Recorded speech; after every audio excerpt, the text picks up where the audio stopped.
Prayer.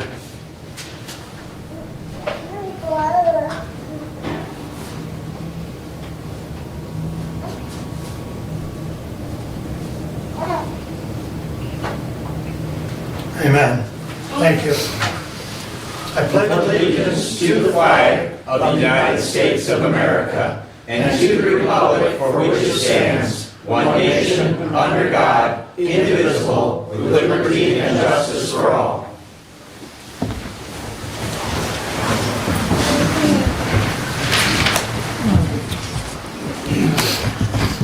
Public comment. A member of the public may address the board after receiving recognition from the chairperson and giving his or her name.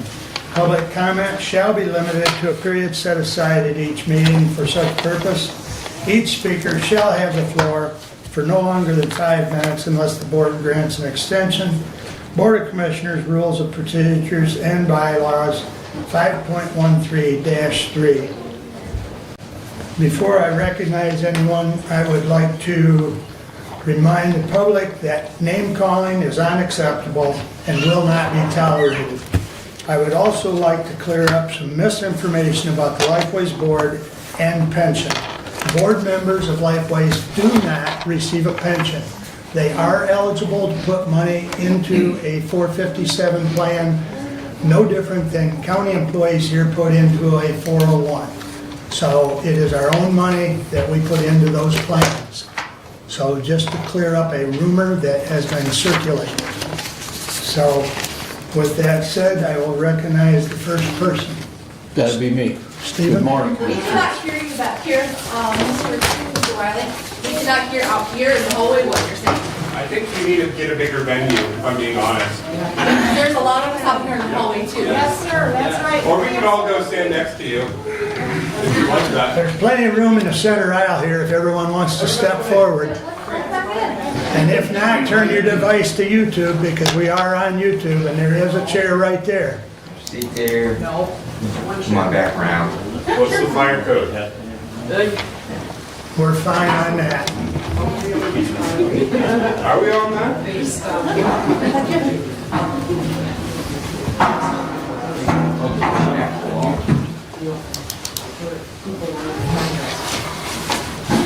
Oh, you know, I'm highly uncomfortable to have to stand up here for the Zoom. All right, Steve, We're go going to ahead. start my minutes now. Okay, I'm going to read a letter, a memorandum from Lifeways to Cassandra Watson from John Johnston. Hello, Cassie. As we briefly discussed, there was a significant development at this morning's Hillsdale County Board of Commissioners meeting.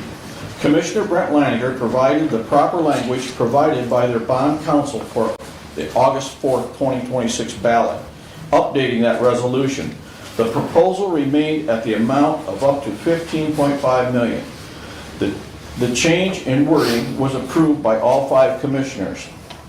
Mr. Leininger then proposed rescinding the resolution to place the $15.5 million building bond for a new Lifeways facility on the August 2026 ballot. Instead, the board now intends to determine at a future meeting whether to issue the bond directly. This proposal passed 3-2. Mr. Leininger plans to present a proposal at their February 24th meeting to issue the bond directly without voter approval. Please disregard the recommendations for board consideration regarding the potential lowering of the bond amount attached.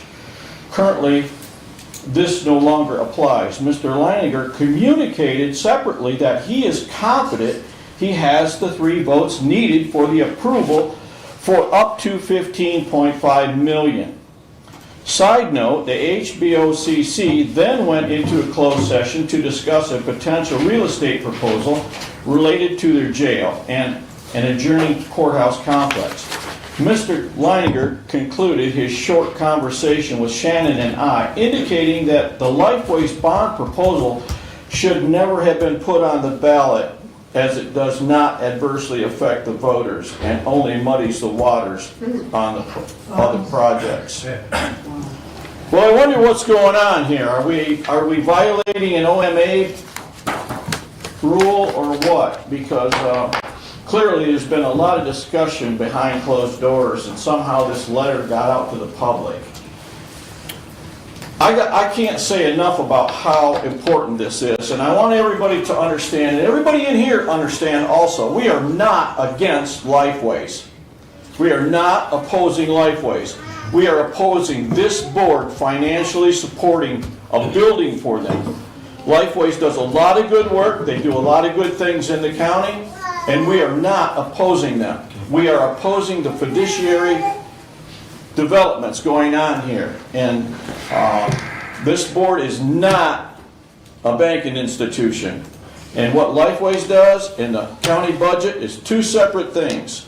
And some of these commissioners here have allowed their personal feelings to come into voting on this. I know Commissioner Collins expressed to me very, very vividly that he had 2 cousins commit suicide.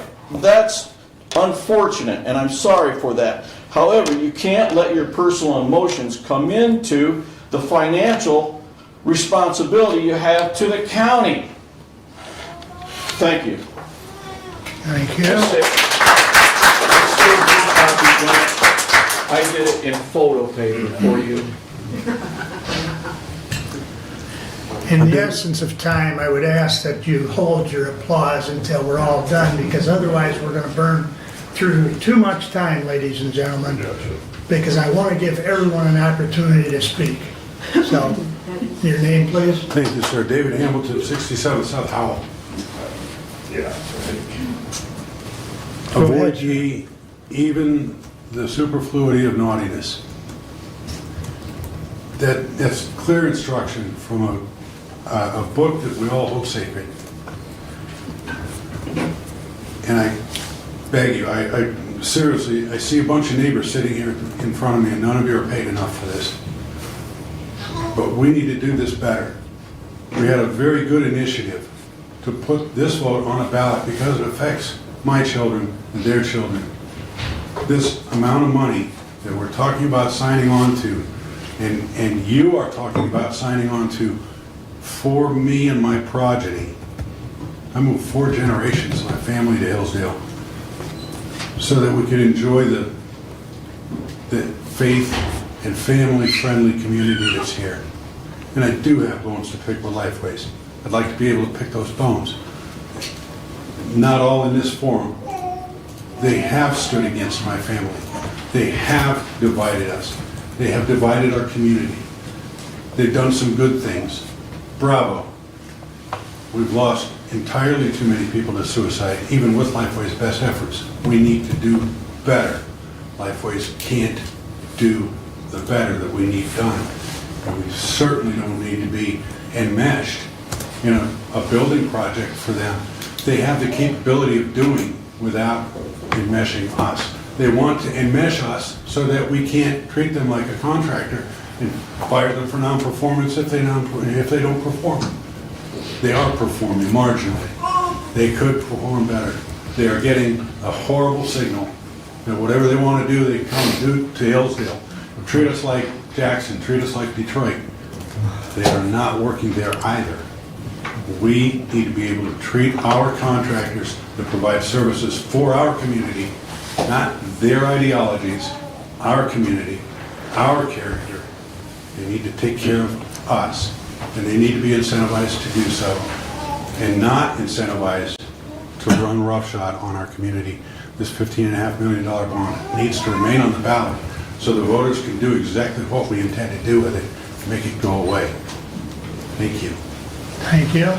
Next, please.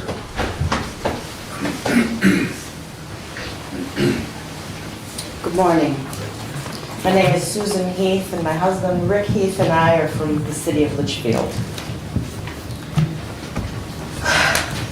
I'm here today to address all of you Hillsdale County Commissioners, Mr. Wiley, Mr. Benzing, Mr. Ingalls, Mr. Leininger, and Mr. Collins. As a county resident, you all represent me, even though you, Mr. Kevin Collins, are my District 2 Commissioner, and you only live about a half a mile from me in the city of Litchfield. As county residents, my husband Rick and I sent an email to all of you on February 10th, 2 weeks ago. And I resent it again on Sunday when I asked you to please read it aloud at today's meeting, that it will become a part of the permanent public record. Rick and I said, we're very disappointed in 3 of you, Hillsdale County Commissioners, Mr. Wiley, Mr. Leininger, and you, Mr. Collins. Thank you for not looking at me. We watched your February 10 meeting and we were amazed by your audacity as you voted against more than 30,000 of your county registered voters. You disallowed all of your people, the right to be heard, to vote on this $15.5 million bond to be held over their heads, our heads, and our children and our grandchildren's heads for 30 years. You 3 decided not to place this important issue before the people, your constituents. Those who you are sworn to serve and protect. Me, my husband, and the 45,000 plus Hillsdale County residents. We are your constituents. We the people have previously told you strongly we do not want this bond covered by taxpayer dollars, by our dollars, without, at minimum, a vote of we the people. If this bond is such a great thing, if it's so great, why not let us all look at it? Educate us on its merits, sell it to us, and let us, your people, vote on it. How dare you allow the people to vote last year and then renege this year? Without explanation, Mr. Collins. Mr. Collins, do you lie to your constituents often? You should know that my husband and I voted for you, Mr. Collins. But if you renege on this issue, don't count on our vote again. I wonder how many others will feel the same. We will not forget when it's time to see you on the ballot again. And you know, please look at me, Mr. Collins. It's not too late to do the right thing. It's not too late. And I'm sure your constituents will think twice about this as well, Mr. Wiley and Mr. Leininger. Thank you, Mr. Benzing and Mr. Engels, for your constant, steady vote on this issue. Thank you. And thank you, Mr. Engels, for being the sole responder to my email. We appreciate it more than we can express, especially since our own District 2 Commissioner, who lives just a half-mile away from us in Litchfield, Mr. Collins, has not given us such a courtesy, following our multiple emails to him. Thank you. Thank you. All right, next, please. Russell Richardson, District 1. I'm taking time off of my job today to ask you to do your job. You have the responsibility of representing your people. In this country, we believe in consent of the governed. And thousands of people have gone out of their way to voice their opposition to this bond. Whether or not Lifeways is a good organization is separate from the question at hand. You guys are the fiduciary responsibility for the county. You oversee our resources. As another speaker said, our children, our progeny here are tied to the decision that you are going to make this morning. And I find it reprehensible that with so much public outcry, with so much attention drawn to this matter, you would prefer to just unilaterally roll this up and remove it from the opinions of the people. The people deserve a vote on this issue. This is by far the most interest and engagement the people have shown in a county issue in some time. And that should be telling to you. That should mean something. Mr. Collins, I'm primarily speaking to you since you had the wisdom to do the right thing a few months ago. And I'm asking you again to think about this. The people do not want this you should give the people an opportunity to vote on it. You should give the people a chance to let their voices be heard. Thank you, Commissioner Benzine and Commissioner Ingalls, for your courage and your conviction in this. Mr. Wiley and Mr. Leininger, I wish you guys would rethink this. This is a decision that the people need to decide. This country was based on the principle of representation, consent of the governed. Especially this year, we're celebrating our 250th anniversary as a country. Self-government matters. And you guys are trying to ram something through and deny the people their voice, excuse me. Please reconsider. Thank you. Thank you. Please, next person. Regarding the commissioners. Good morning, Joe. Morning. Regarding the commissioners' unilateral issuance of the $15.5 million bond, this is a generational thing. It's going to affect our kids.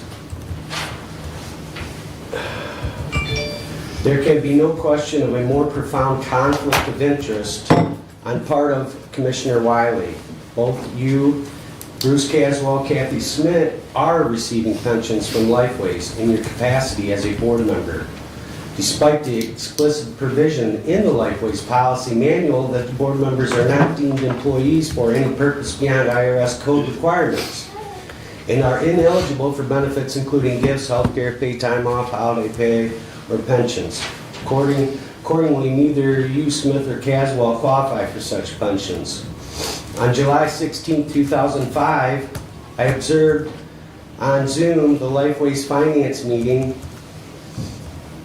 County Commissioner Brad Benzing was in attendance along with Kelly Mapes and Mary Mentz, and it's all in the minutes. All present, including myself, heard confirmation Lifeways was dispersing pensions to board members.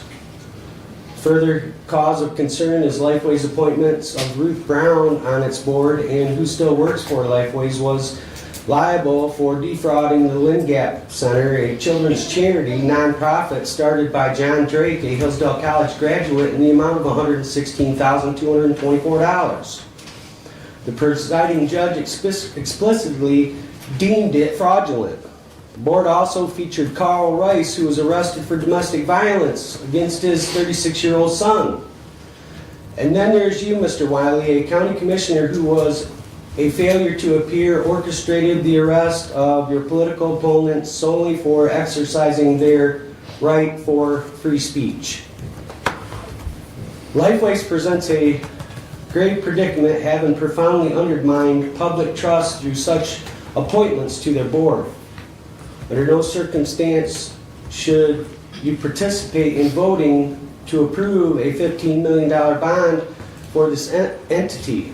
Perception is everything, and people are paying attention.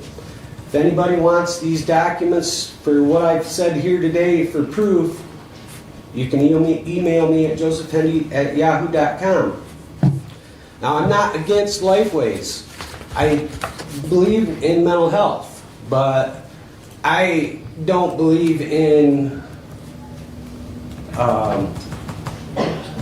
leveraging our properties and our kids' properties, and maybe our kids after that, their grandchildren or my grandchildren, and for 30 years. I don't like it, and I don't think it should be voted on unilaterally. It should go to the people, let them decide. Our taxes are still going up. Thank you. Thank you. Next. Mary Mentz. First, I'd like to address the resolution that is coming before this board today to rescind the prior resolution. Correct me if I'm wrong, but I thought under Robert's rules, only someone that was on the prevailing side could bring back an issue. Commissioner Leininger was not on the prevailing side, so I question whether he has standing to even bring this resolution before the board today, and I would hope that you commissioners would discuss that before you perhaps remove it from the agenda today. Secondly, with regard to the closed session that you had, number one, I never heard anything being said in open session about granting permission to go and seek property for any specific purpose, but you went into a closed session to discuss purchasing property and didn't say for what purpose. But it appears that you had a purpose because it was revealed by Mr. Leininger to people at Lifeways. So, should have shared that with the public first.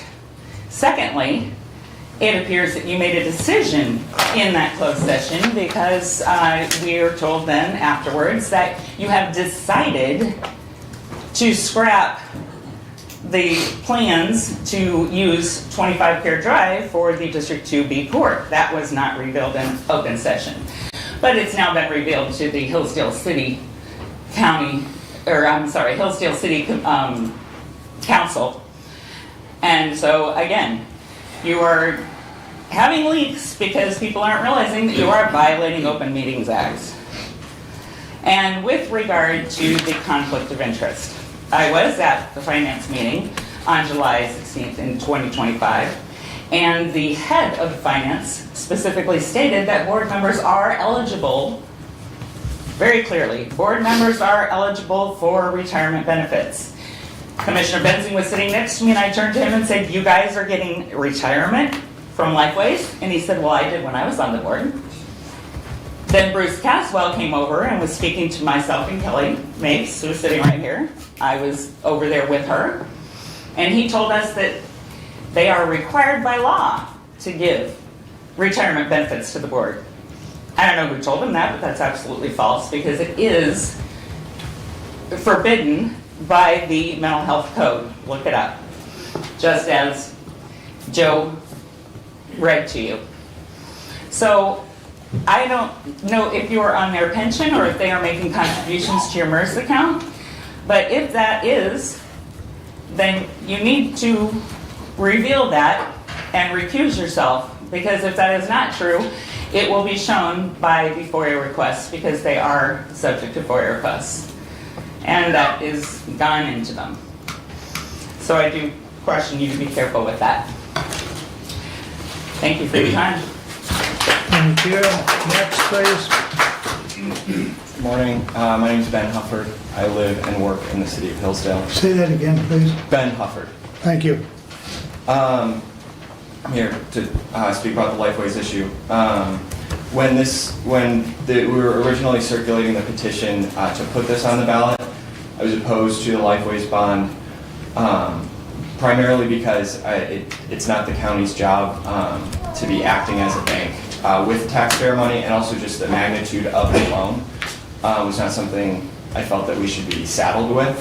Now that it's coming up again, I'm even more opposed to it because Lifeways has, in the meantime, failed to get a favorable loan from a commercial bank, which means that County National sees them as a risky borrower. So why should we take on the risk that the bank doesn't want to take on? Why should we be risking the taxpayer money? That seems crazy.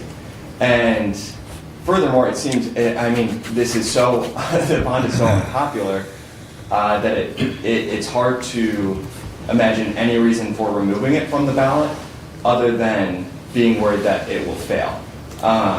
So it seems like this is getting rammed through over and above the will of the citizens of Hillsdale. I think that's wrong. I think we need to keep it on the ballot and let the people decide. Thank you.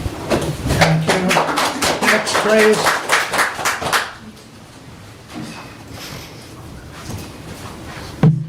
Liliana Moore. Hi. What was your last name, please? Moore. Thank you. Good morning.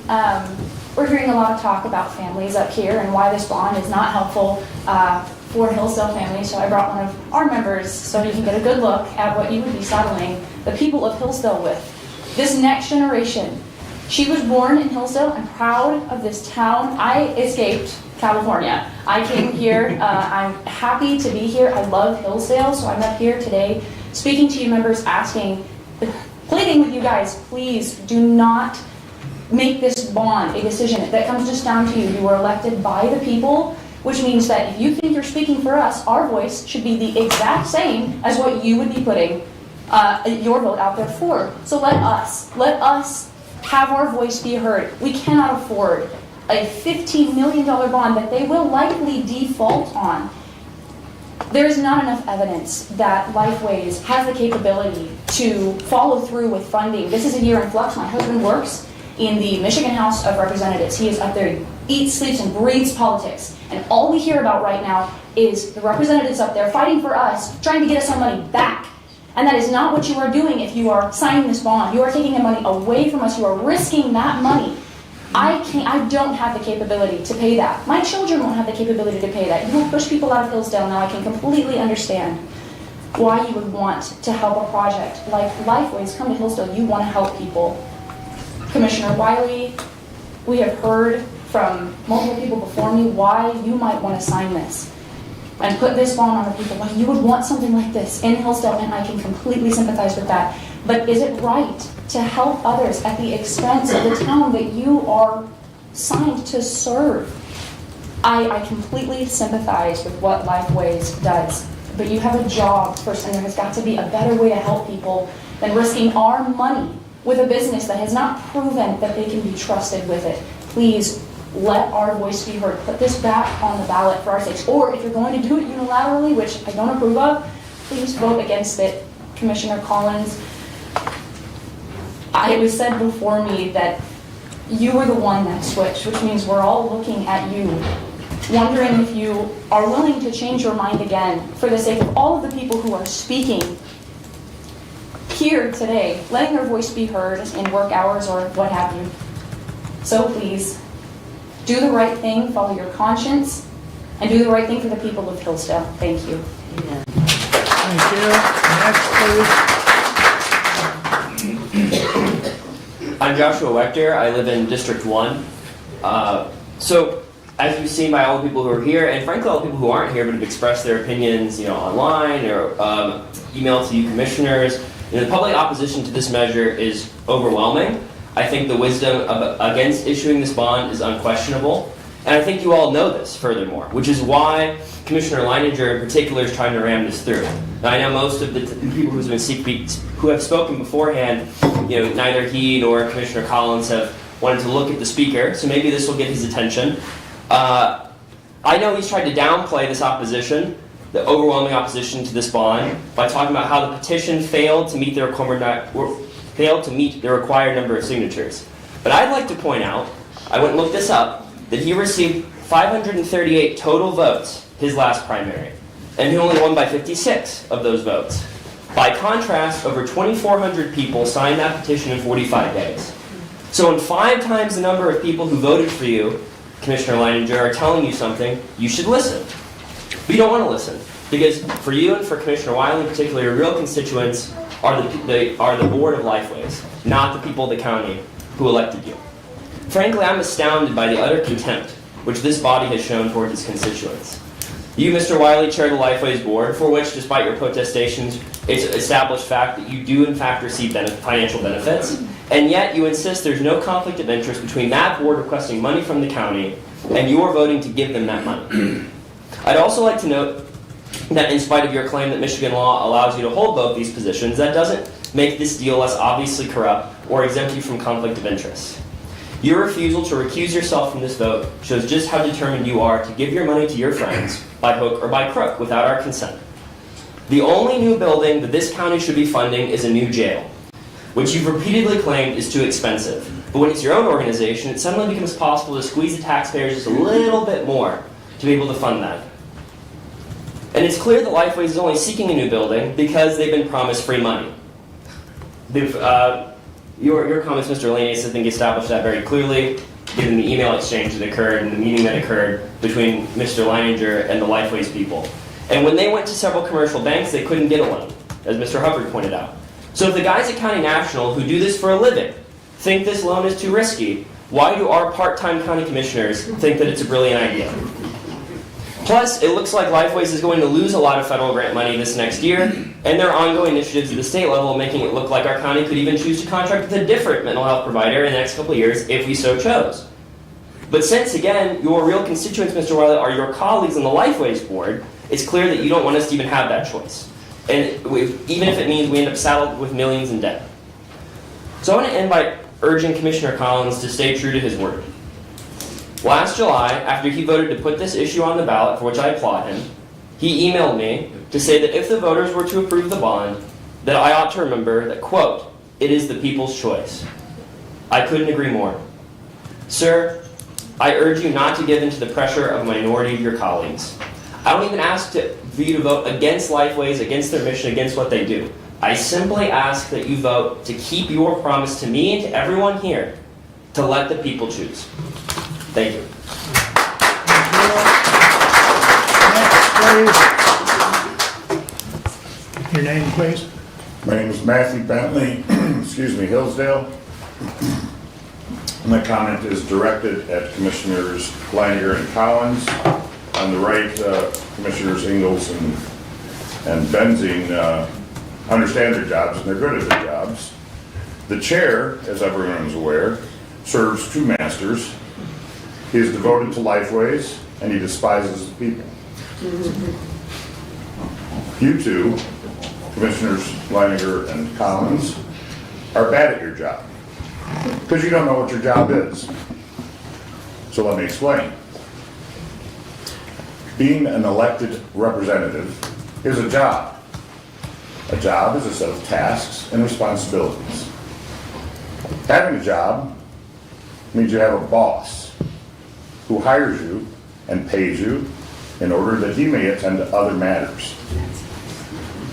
The boss directs the job holder, and the job holder performs the tasks.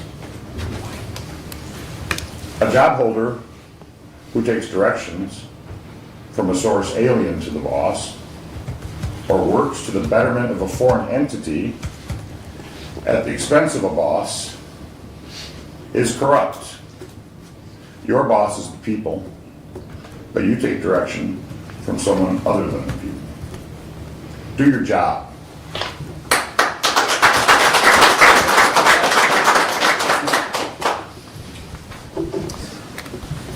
Calvin Stockdale, Fayette Township. I'd sent an email to Mr. Collins in the last week. I noticed that he's the one voice that has flip-flopped on this issue.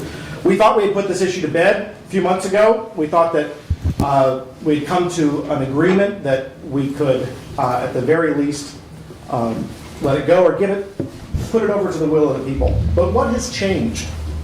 My question for Mr. Collins in particular is, what has changed? Do you, as Mr. Bentley was just saying, do you represent the interests and the will of your constituents? As a resident of Fayette Township and a voter in Fayette Township, you are my representative, Mr. Collins. If you think it's the will of the people to support this Lifeways bond, where are the supporters of that bond? This room seems remarkably unanimous.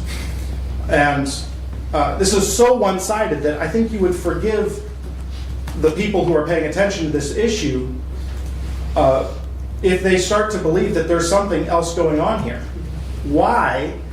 Is it corruption? Is it influence? There's lots of things being thrown out. Mr. Wiley's connections to the organization, but why, in the face of all of this opposition from your constituents, with no voices in support of it, outside of Lifeways itself, why would you vote this way? Thank you. Thank you. Next, please. Morning, Bruno Cortez, 90 South Owl Street. I used to live in Michigan, Commissioner Collins' district. I live in Hillsdale. Chair, Commissioners, thank you for the opportunity to speak. I oppose the Lifeways bond, like everyone else here. I think it should at the very least be put on the ballot. My concern is not Lifeways services. You know, I know people who have committed suicide. It's always a very shocking and sad thing. My concern is whether Hillsdale County should pledge its credit to finance a separate public authority's building project. And I think, generally speaking, the merits of this bond haven't been made very clear to me at all. I'm not going to repeat what other people have said. They've said some good things. But can someone please explain to me what it is that we would have to pay and where it would come out of if Lifeways can't make a payment? And, supporters of the bond say Lifeways will pay no taxpayer money, but, I understand that that's the intent, but first of all, there truly is no risk, as other people have said. Why do you need the county's credit?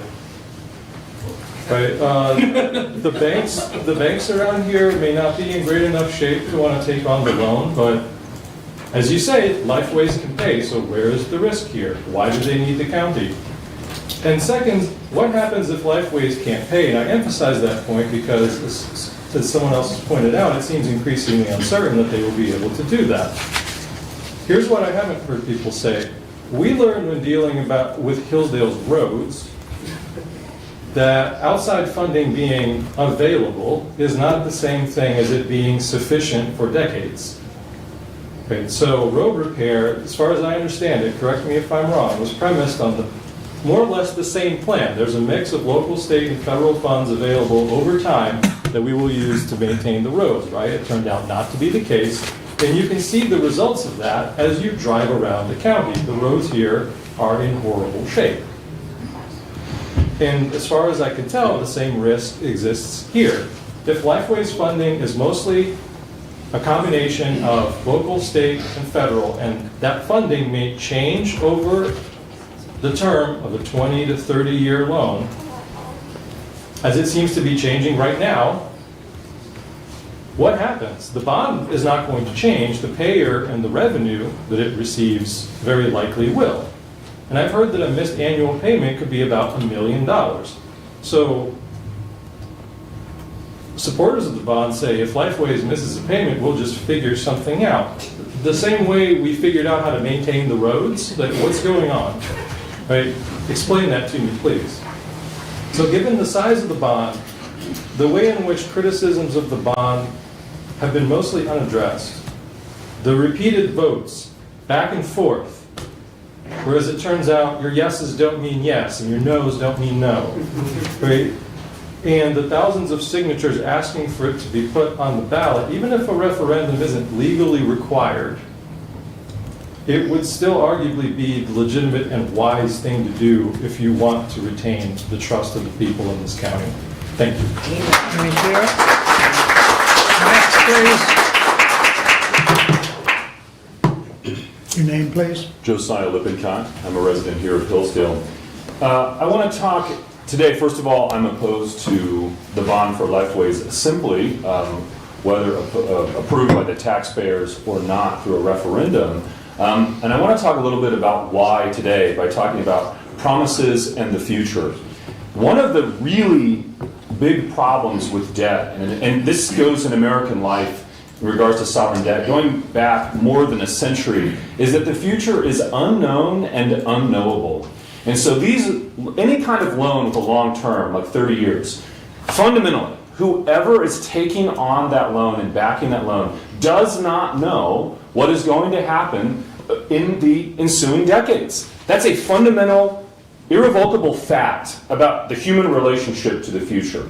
And so this can create a very real danger. And this danger has occurred in American life many, many times over the last century, as we have seen easy money policies become instantiated across the country. This is a deeply rooted problem, and it's becoming manifest in this room right now.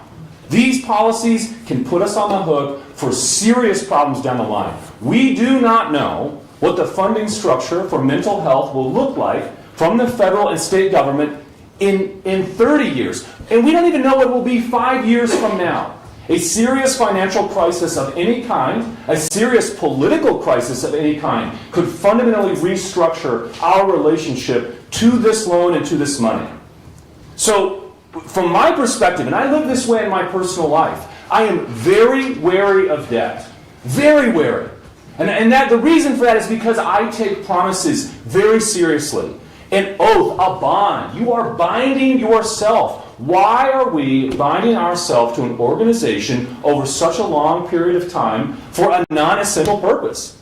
As far as I see it, the essential purpose of the county government is the protection of person and property.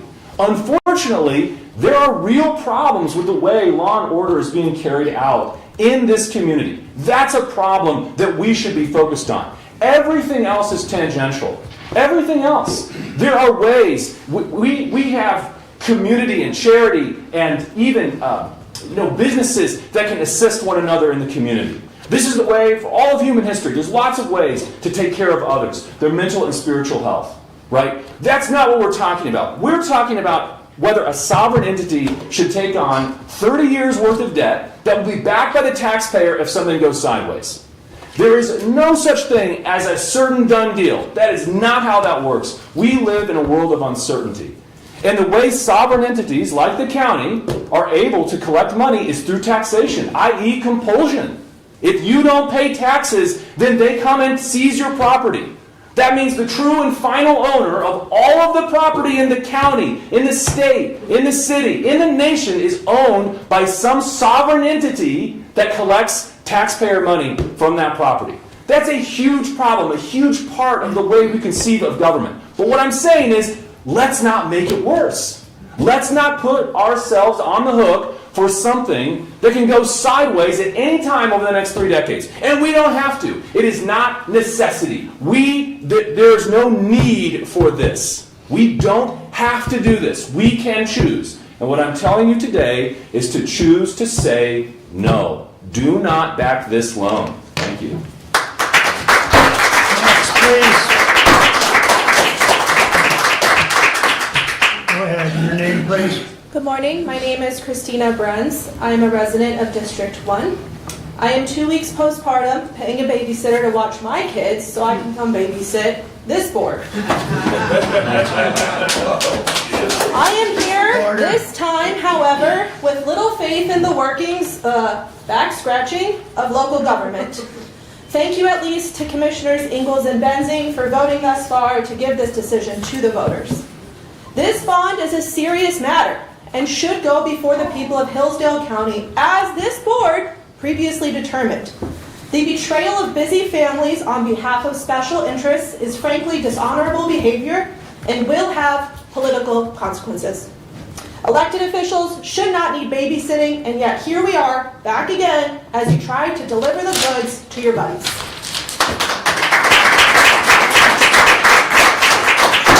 Order, please. Your name, please. Nathan Lehman, City of Hillsdale. Thank you. Come before you, no surprise, to speak about the Lifeways bond. This bond, if approved, would save Lifeways about 1% or so of their annual budget, but risk so much, risk about a 16th of the county's entire general fund. All the benefit for this is going to go to Lifeways, while the taxpayers, while we bear the risk. This is a misguided policy, and at the very least, we should be able to vote on this. If we default, a $1 million default, that is a lot of money for a county with limited resources. We want to make sure that our resources are going towards what's important. A $1 million cut represents a significant portion of most of the county budget.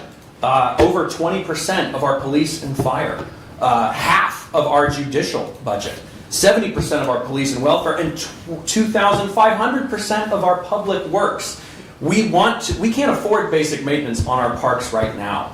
They only get roughly $40,000 a year, I'm told. Yet we can risk $1 million on an organization with questionable finances. This is something we need to slow down and think about, or at the very least, give the people the choice, as this board elected to do previously.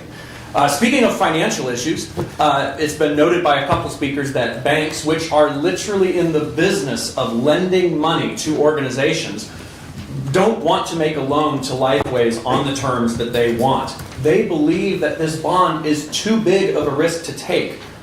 Why don't you? Why should the county become a lender of last resort to these organizations? There are other banks out there that can give these loans, And if it comes with a higher interest rate or certain stipulations, that's the cost of doing business. What's next? If I want to start a small business or a mental health counseling clinic here in the city, can I come before you, commissioners, and ask for a loan backed by the full faith and credit of our county and our taxpayers? If my mortgage is a little too high next month, can I ask you all for a bond? Will you cover me to help me cover my financial liabilities? No, of course not. That would be ridiculous and a degradation of your fiduciary duty, not only to me, but to the next generation as well. I'd love to hear an explanation, particularly again from Commissioner Collins, behind why we're now revisiting this issue and taking away my right, my ability to choose whether or not I want to support this at the ballot box. Is there some new information? Perhaps Lifeway's financial situation has changed. I'd really love to hear that, and I don't know if I'll be able to stick around. Depends on how much more public comment there is. But I hope that the commissioners will illuminate us during business. This meeting started at 9 a.m. on a work day, yet a lot of people showed up. I didn't realize that county commissioner meetings were some of the hottest places to be in Hillsdale. These comments have been remarkably unanimous. I knew that the majority of citizens opposed it, but I did hope that a few people would show up in support of the bond so that I could see what some of the arguments were. The fact that literally everyone so far is opposed to this should make you all reconsider. I've lived in the city of Hillsdale now for about 11 years. I really want to stay in Hillsdale. I love the idea of a future in Hillsdale. But I want a county with parks that I can take my children to, that I can meet up with friends when they come to visit, and I can show them how wonderful our county, our town is. I want a county with good roads, so that when we have to go to Fort Wayne or Ann Arbor or Jackson, we can get out without me wondering how much my suspension bill is going to be next month. I want a county with great emergency services. I want to make sure that we have the ability to provide these for everyone. My wife and I are about to welcome our first child. We've been here for 11 years, and I want to stay. If our taxes shoot up because the county, or because Lifeway's defaults on the county bonds, that makes a difference in calculating and trying to figure out whether I can stay or not. Don't force me to make that calculation. Please keep this on the ballot. Thank you. Thank you. Name, please. Hi, Luke Robson, resident of Hillsdale. I don't have much to say that hasn't already been said. Just wanted to make sure that my voice was heard. In a healthy situation, I probably wouldn't really care about an issue like this, but we obviously are not in a healthy situation with local finances. Hillsdale is an extraordinarily highly taxed community. Some days I yearn to return to North Dakota, where everything's just a little bit more sane on these matters. But I love Hillsdale, so here I am. We already are struggling to afford more basic services like financing our parks, public services, safety, expanding the jail, stuff like that. And given the fact that Lifeways has been unable to secure a commercial bank loan to support them in this project, which, given the vast amount of funding available to mental health agencies like this, should not have been such an issue for them. That should have been more than enough, I would think, to kill this issue outright, let alone sending it to the ballot. But at the very least, I would ask you all, please send this to the ballot. Let the people decide on this matter. Thank you. Thank you, Luke. Next.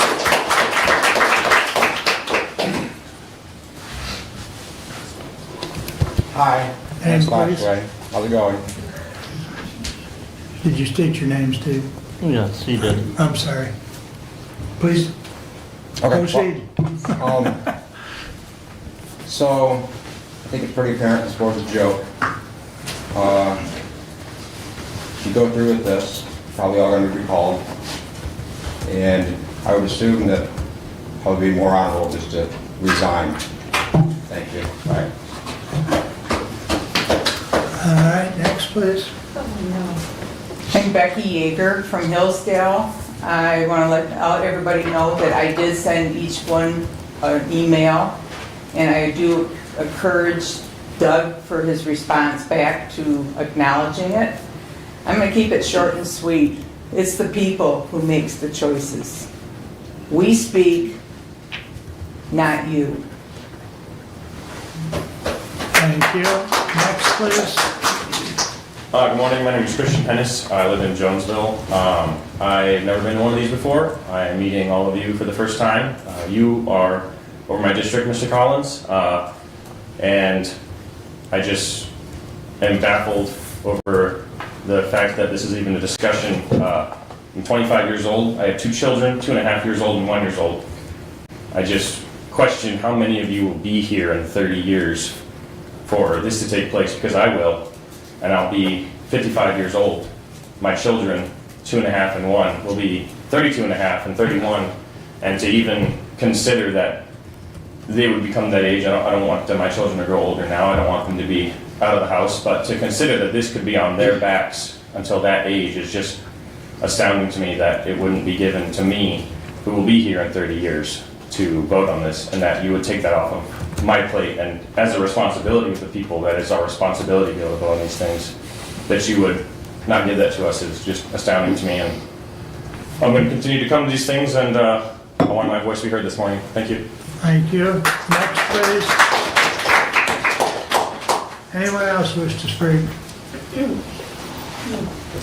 My name is Heidi Lynn Hambleton. I live in Hillsdale. I have a question for this board. When did Hillsdale County become a dictatorship? When did we lose our right to vote on something at all? Like anything, really. There is a quote that comes to mind, and it's from the Declaration of Independence. But when a long train of abuses and usurpations, pursuing invariably the same object, evinces a design to reduce them under absolute despotism, it is their right, it is their duty to throw off such government and to provide new guards for their future security. I'd like to remind this board that all of you are replaceable, and you should do your job. It's what you're here for. Thank you. Good morning, Kelly Mapes, Allen, Michigan. So I stand here with zero trust for these people. I think this is a clear deal with the devil. I was arrested as I ran against Mark Wiley. I was called a terrorist. I was a bad person. So I'm going to start by saying I'm a really good person. I don't know how to shoot a gun. I'm by far not a terrorist. I'm a 55-year-old fat lady that got taken through the jail garage, which is where they beat women up, right? We should be focused on more safety issues for our citizens and not destroying our community. So I want to give some different pieces to this. So I worked for the health department for 29 years and 9 months. I had excellent evaluations for all of those years until 2018 when Rebecca Burns started, and she never gave me an evaluation. There was a reason for that.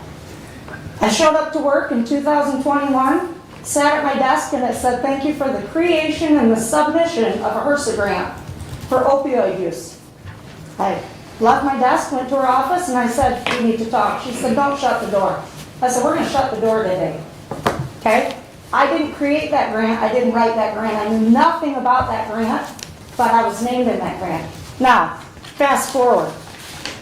I wanted to do some background on this property out on Beck Road and Industrial Drive. And number one, Virginia Cascarelli turned that over to Pelson's Corporation in 1991. After that, Pelson's Corporation got a warranty deed from the city of Hillsdale.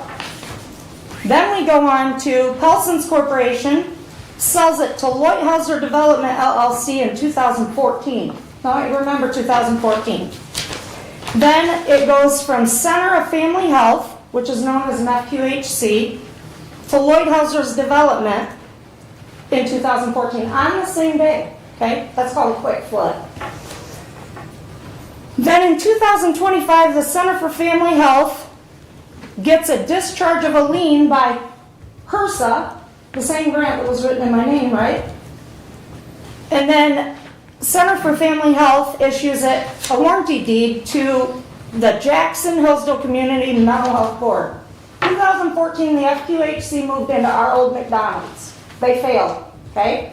But they had in the sum of $10 million. That building was then turned over to Hillsdale Hospital. I don't know about money exchange. My concern is when I read this, two things. That FQHC turned that warranty over to Lifeways. In my mind, they're the same. If the FQHC couldn't do right in Hillsdale, who says Lifeways is going to financially? Yes, they do good work, but can they handle this big project? My next question is, if there was $10 million, where's that money? Okay, if it's turned over to Hillsdale Hospital, where's that money? Why are we building it? Why wouldn't they go to this Paulson's Corporation that has loaned a lot of people in the community and the sums of $1.6 million? Why wouldn't they ask them? That's my question. And then back to my thoughts. Let's focus on what Hillsdale needs. They should be sustaining their programs so they can build buildings, right? All these HRSA grants, now I'm going to look into that, lots of money's been given, right? Let's hold these people accountable. If you want something new, sustain your business so you can do that. My husband races horses. He doesn't get handouts, he works his ass off, right? Jogs those horses every day so they can succeed, right? Just saying, let's succeed fairly, not as thieves. Have a great day. Thank you. Who's next, please? Anyone else wish to address the board? My name is Andrea Clark. I live in District 4. I'm just a mom of 6 kids, and I have a part-time job that I should be at right now. I don't have any political ambitions. I've never even done anything political before, but I spent all this summer when I was 8 months pregnant waddling myself around this county, learning how to put together a pack, getting signatures, because this issue is ridiculous and it has radicalized me. I have some questions today. Mr. Collins, in July when the cameras were rolling and the public pressure was on, you voted to put this building bond on the ballot so that people could decide what they wanted to do. And I actually really thought in that moment you were so brave. I know that it probably took you breaking away from other pressures to make that vote and to do the right thing. And I just thought, like, wow, there's hope. There's hope. People can make a difference. But since the camera stopped rolling and since the public pressure went away, you changed your vote. And I want to know why. Your reason that the language is too confusing doesn't really hold water, and as the few documents that I'm about to show point out, you made your decision well before that February 10th meeting. Here's a letter dated February 2nd where Lifeways says that they want to, it's addressed to Mr. Wiley, they want to reduce their bond request from $15.5 million down to $12.2 million, hoping that this will make it more palatable to people on the ballot. They found a way to build for less. In another communication, they have also indicated that they have secured alternate facilities through the hospital where they could operate from. Here are the February 9th minutes from the Lifeways Facility Board Committee, of which Mr. Wiley is the chair. Note that this meeting took place the day before the County Commissioners meeting on February 10th. Here we learned that Lifeways has made those contingency plans for the hospital. They found a way to build for less, but Mr. Wiley tells them, we assume from what goes into the minutes, not to bother with that. From the minutes, and I quote, the Board of Commissioners meeting will take place on February 10th. On the agenda is a resolution to place a bond proposal on the ballot for the August 2026 election. That resolution will be withdrawn. How did Mr. Wiley know what was going to happen in a vote and a discussion that had not even taken place? Clearly, Mr. Wiley was speaking with other commissioners outside of the public eye, behind closed doors, to know that he would have the votes to take that resolution off of the agenda and to vote to put it back on today. We also learned in this internal Lifeways memo, also dated February 10th, that Mr. Leininger spoke with the Lifeways executives immediately following the February 10th vote here, and let's see. The executive says to his employees, Mr. Leininger plans to present a proposal at the February 24th meeting to issue the bond directly without voter approval, and Mr. Leininger communicated separately that he is confident he has the 3 votes needed for approval up to $15.5 million. Issuing the bond is not on today's agenda. What's on the agenda today is voting on the resolution to remove it from the ballot. It's disturbing that we can learn more about what's really going to happen at these meetings and exactly how people are going to vote from internal Lifeways communications than from our elected representatives whose duty on this board is to protect our interests.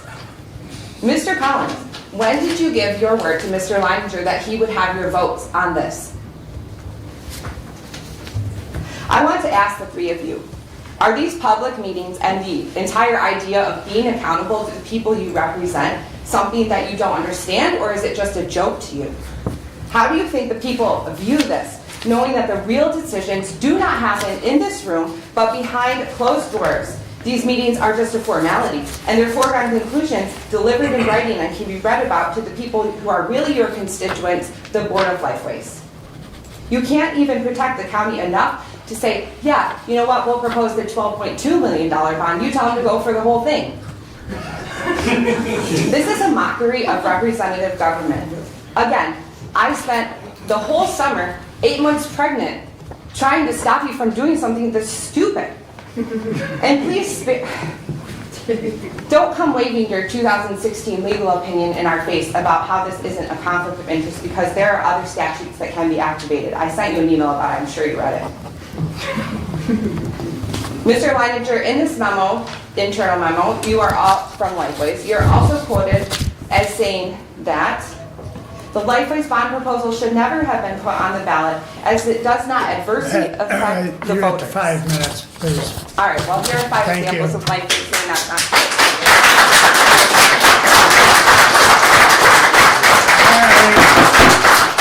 Does anyone else wish to address the board at this time?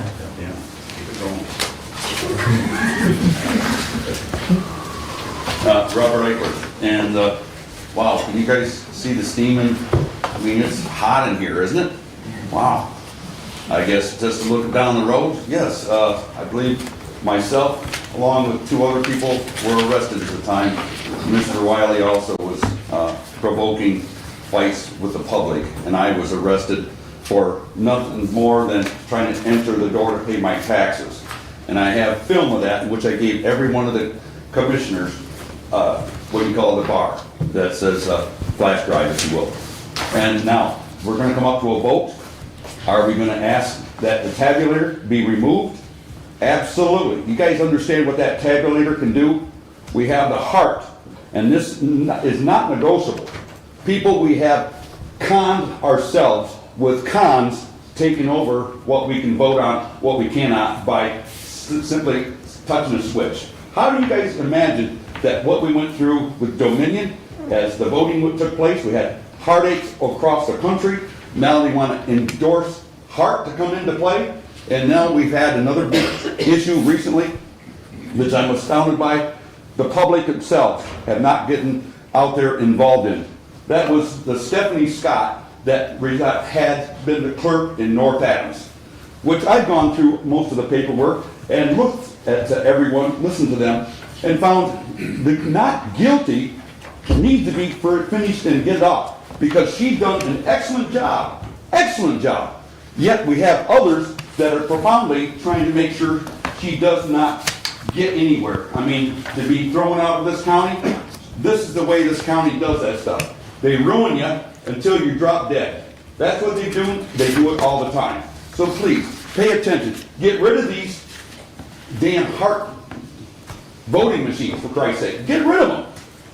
They're junk. You can all go back to the box, lower your ballot inside there, do your thumbprint. And this is going to be a big con game if you guys let this go to ballot as well. So I'm going to ask that Mark Wiley, gentleman I've had good conversations with, but look at resigning. You've been here too long.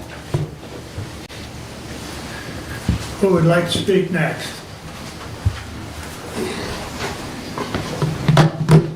Elias McConnell, Hillsdale. Say your name again, please. Elias McConnell. Thank you.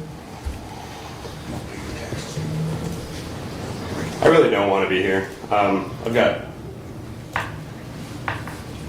better things to do that affect me right now, but this is something for the future. I have 2 children. Actually, I have 3 children. I misspoke. One of my children passed away. This community came around me when that happened.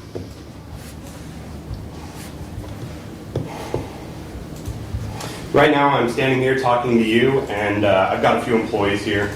Enough of my employees came to me today and said, or last night, and said, we want to go to this. I said, well, all right, well, I got to contact my customers to tell them, hey, we're not going to be there this morning because we're going to go do something that we find is actually more important. As a business owner, that's hard. I gave all my employees basically the morning off to just go do what they needed to do. If they wanted to come here, they're here. If they didn't, I don't know what they're doing. The only person that I emailed was Mr. Collins about 2 days ago. He read it 3 minutes after I sent it. I have some fancy software that tells me when people get my emails. They go to junk because I'm a business, and that's what happens sometimes. All I said to him was, please allow myself and your constituents to vote for this. Don't disenfranchise us. Let us have a voice. We've asked for it. We understand what it means. We understand the expense. We would rather pay that expense as a county and as a people than have it be taken from us. And if it passes from the people, well, that is what it is. Here's a logical conundrum. You are to enact the will of your constituents by overseeing the county. It's a Republican way of voting. And it encourages efficiency. You represent us, but if you decide to take the vote away from the people, it can be for only 2 reasons. You don't trust the people who elected you to vote the way you want them to. This is either because you are benevolent dictators who know what's best for us, or you are the opposite of that. The second is cowardly and evil. So which is it? Some of you do want to enact the will of the people, and you are heroic and genuine. The others of you must be one of the previous 2 options. Sarcastically, I want to say I don't want to assume evil intent, so I thank you for your benevolence and leadership to us lowly people. Don't take this vote away from us. It's not right. Do the right thing. Allow us to have the vote.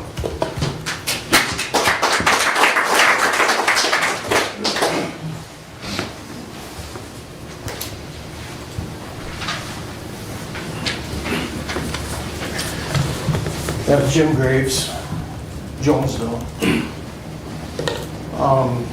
I had a prepared statement that these people, almost without exception, have done a fantastic job. And I appreciate their comments, and I am in total agreement with them. The last time I was here, but here's the problem. For decades in this country, people who sat on these boards, whether it be township or local or even federal, state government, we people don't participate much. We've been gone. We haven't participated. And so then, in defense of these guys, when someone does show up, how many times is it just to grind their axe and complain?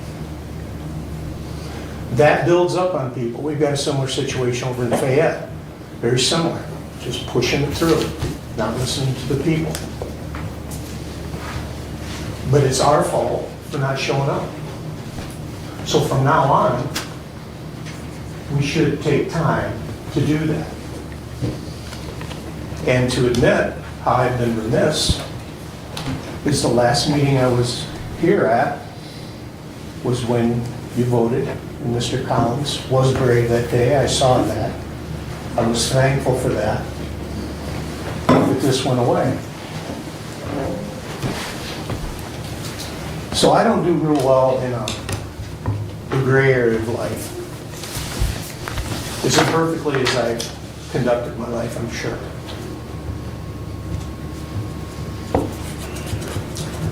It's either black and white.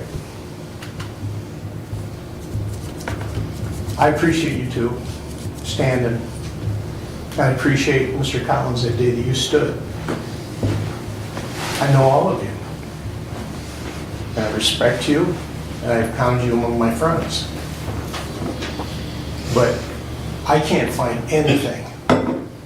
I can't find anything why this should be happening. And so alls I can finish with is I implore you, as I did at that meeting where you changed your vote, it appeared you were going the other way. I implore you, I ask you, with all due respect, to please put a stop to this. Because if we don't, there's something here that I can't see, and it's not right. Thank you for your time. Thank you.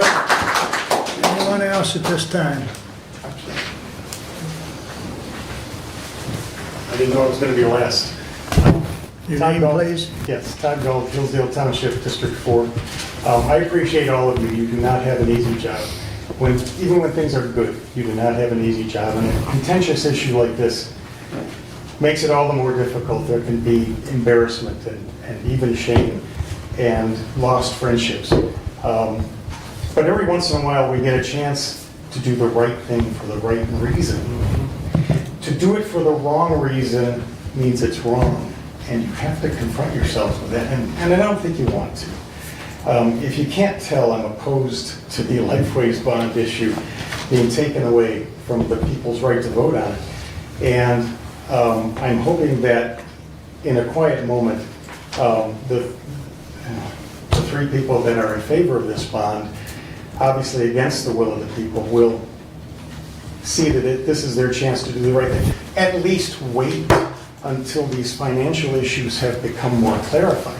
Whether we're for or against Lifeways is not really the issue. Let's wait until the financials get cleared up. I don't agree with us being a bank and guaranteeing a loan like this, but be that as it may, we could wait and at the very least let the people vote on it. I'm almost retired, and I do watch YouTube a little bit, and I see school board meetings, township meetings, city council meetings, and during many of those meetings, the council members are ignoring the speakers who come up and do public comment. They're doodling, they're scrolling, they're flipping, and you guys are not doing that by and large, and I really appreciate that. It appears that you're listening, but I don't think you're hearing. And that's where the disconnect happens. And why aren't they hearing?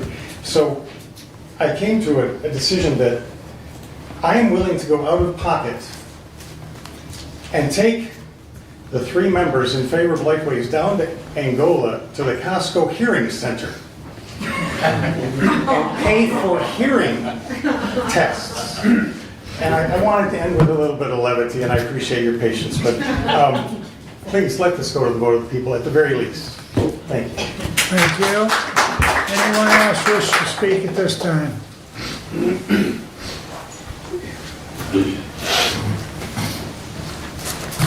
Good morning. My name is Ashley Risher. I live in District 2. The last time admittedly that I was here before you was July 8th of last year when Commissioner Collins decided to listen to his constituents and allow us to have a say in this. However, now here we are back again. Before I get too far into this, I would like to remind the board that on that meeting on July 8th of last year, Mr. Wiley stated on record that if constituents email their commissioners and ask for it to be read aloud, to be included in public record, that email can be read aloud. I certainly hope that all constituent email regarding this Lifeways bond issue, that it relates directly to what's on the agenda, be read aloud. I know there are several people that wanted to be here but could not be here and did email the commissioners. I had copies of some of those emails just in case. Mr. Collins, in regards to your reasoning voting down the bond because it says there's no millage or that we're not going to read that part. If this were a millage, we wouldn't have had any of this because millages go on the ballot. They're legally required to go on the ballot for an increase or establishment of any of that. So do you think that we're just incapable of reading what we're voting on? I don't understand. And I did email you and ask, and I still have yet to have a response back from you kind of explaining your position on this. County tax dollars should be used for county tax services we are legally responsible for. You stated at the Litchfield Township Board meeting earlier this month, we don't even have money in the budget to pay for the, I believe you said $4 or $5 million of renovations for 25 Care Drive for the district court. But yet you want to go forward and push this $15.5 million or 12 point whatever it was, depending on which number we go with, bond on us, that doesn't make any sense.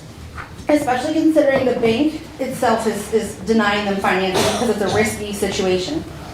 Commissioner Ingalls and Commissioner Benzing, I want to thank you both so much for your bravery, your steadfastness in listening to your constituents and advocating for what it is that your constituents want. So what I'm about to say is not directed at you. We should have faith that our elected officials truly represent us. Use our tax dollars wisely. And Mr. Wiley, Mr. Lender, and Mr. Collins, your actions regarding this bond unfortunately undermine the trust that I and many of your constituents have in you as our representatives. Voters should be able to count on those they elect that put the county first. The county first, not third-party entities, any of that. The county itself first. Be good stewards with our tax dollars and be transparent when making decisions that go against the voter wishes. All of which you are not in this situation. When that trust is compromised, it's reasonable for us to question whether you're the best ones to continue to represent us going forward. Mr. Collins, while I wasn't in the room at the last meeting, when you decided to change your word, I assure you I was listening. As it's evident, we are. You aren't just accountable to us when we are sitting in this room, but with every decision you make as our representative. Your job is to speak on the best interests of your district and represent him on this board, which right now you're failing to do. I ask you to please step up, do your job, keep your word to your constituents, and keep this on the ballot like you voted to do. And I ask, as a resident of District 2, right around the corner from where all this solar stuff is going on, that you step up and stand with your community to help protect us from being steamrolled, from it being further covered in industrial solar, which, correct me if I'm wrong, you've been silent, as far as I know, so far on this issue. If you can't truly advocate for your constituents instead of being a puppet for these two, then you need to step aside, which I am prepared to help you do. If you change your vote today, or if you don't change your vote and allow us to continue to have this on the ballot, then I am prepared to recall you. I have all the paperwork situated. I have all my ducks in a row. And if you think that an unorganized group of us can't get 2,500 signatures in 45 days, we have 60. We're highly voted, or highly organized and incredibly motivated. And that doesn't just go for you, that goes for Wiley and Leininger too. Thank you. Order, please.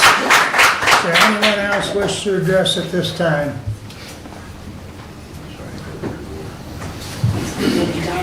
Go ahead, Pam.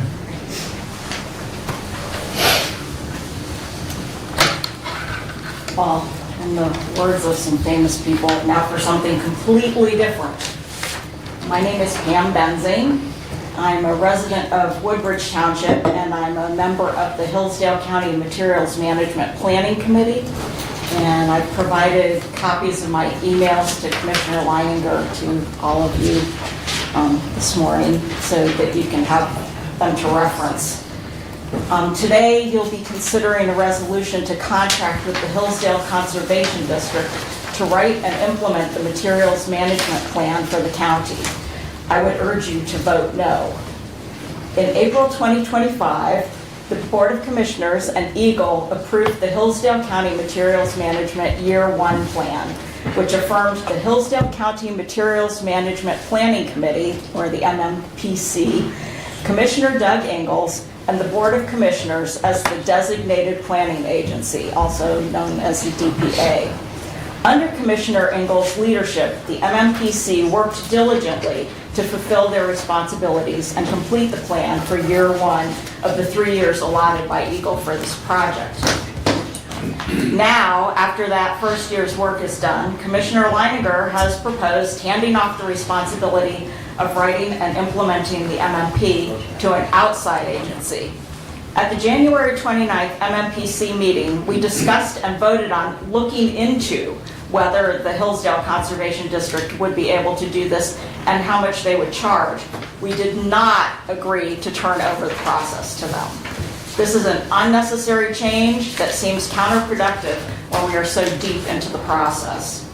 In the first year, in addition to gathering the information needed to complete the year 1 plan, The MMPC researched what providers are already available within the county, provided the information for the MMP webpage on the county website, which is currently online, and designed an informational postcard that was mailed out to county residents. We also discovered that Hillsdale County may already meet the criteria for fulfilling the goals of the MMP. All that is left for the Planning Committee to do in order to fulfill the requirements of the DPA is to provide local data to fill in the plan, determine how to implement the plan, and make arrangements for administering the plan, which should be possible to accomplish within the offices that are already in place within county administration. Changing the DPA to an outside agency will redirect grant money away from implementing the MMP, which will give the county less money to work with to put the plan into practice. The Planning Committee has shown their capability to do the necessary work to complete the plan. I ask that you let them continue in that capacity in order that the grant money provided to Hillsdale County will be used to fully benefit the residents of the county. Thank you for your time.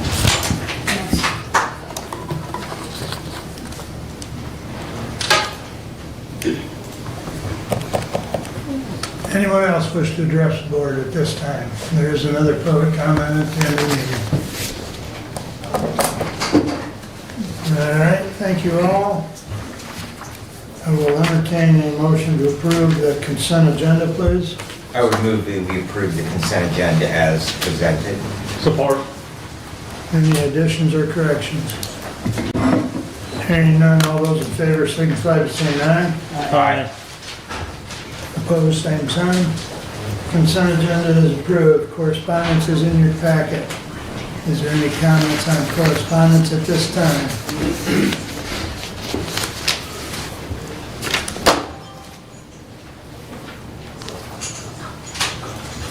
Hearing none at this time, we'll move on to approve the regular agenda, please.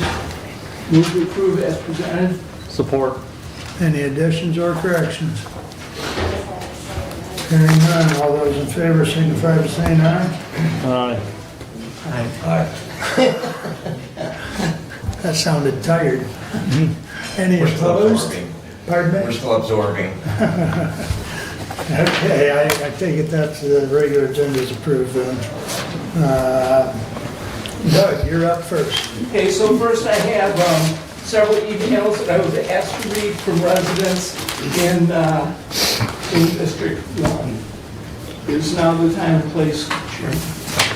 Go right ahead, Doug. Okay, so first I have from Russell Richardson.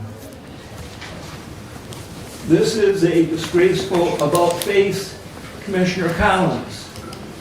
The voters do not want you to unilaterally give this bond, and you know it. Do the right thing. What you said you could do last time. Leadership requires making hard choices. Commissioners Wiley and Leininger, you shouldn't feel smug in ignoring the will of your voters and jeopardizing our county's finances. You should be ashamed. Children in this county will see their parks sold and the roads crumble due to your irresponsibility if you ram this bond through. Represent your people like you are supposed to do. This major decision belongs on the ballot. Russell.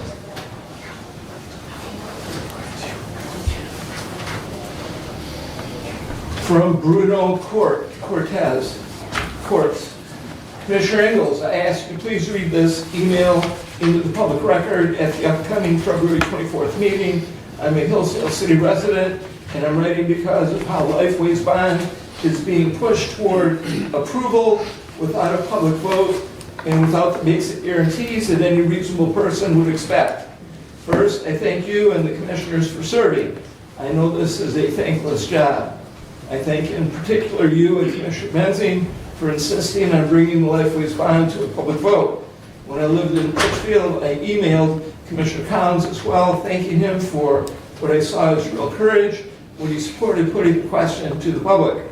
Whatever our differences on the project itself, that July decision was a sign of respect. Now it looks like that principle is being abandoned and it feels like the decision is being pulled away from the public at the exact moment public scrutiny is needed or is increased. So I'm asking you and your fellow commissioners to make or support a motion to delay or deny any approval of the Lifeways bond until there is a public vote. These are my reasons. First, this $15.5 million bond would tie the county to Lifeways for about 20 years at roughly $1 million per year debt service. Second, even Lifeways has acknowledged how financially uncertain this situation is. Their CEO told the board DHHS's proposed 2026 budget includes 26% cuts to the Medicaid fund and grants that are major revenue source for Lifeways. Third, even a bank wouldn't take a deal. Fourth, former Judge Mike Smith said the board had received a legal opinion on whether it has authority to bind tens of thousands of residents to a $15.5 million guarantee. And he said split allegiance requires recusal. The board should put the bonds up to a public vote.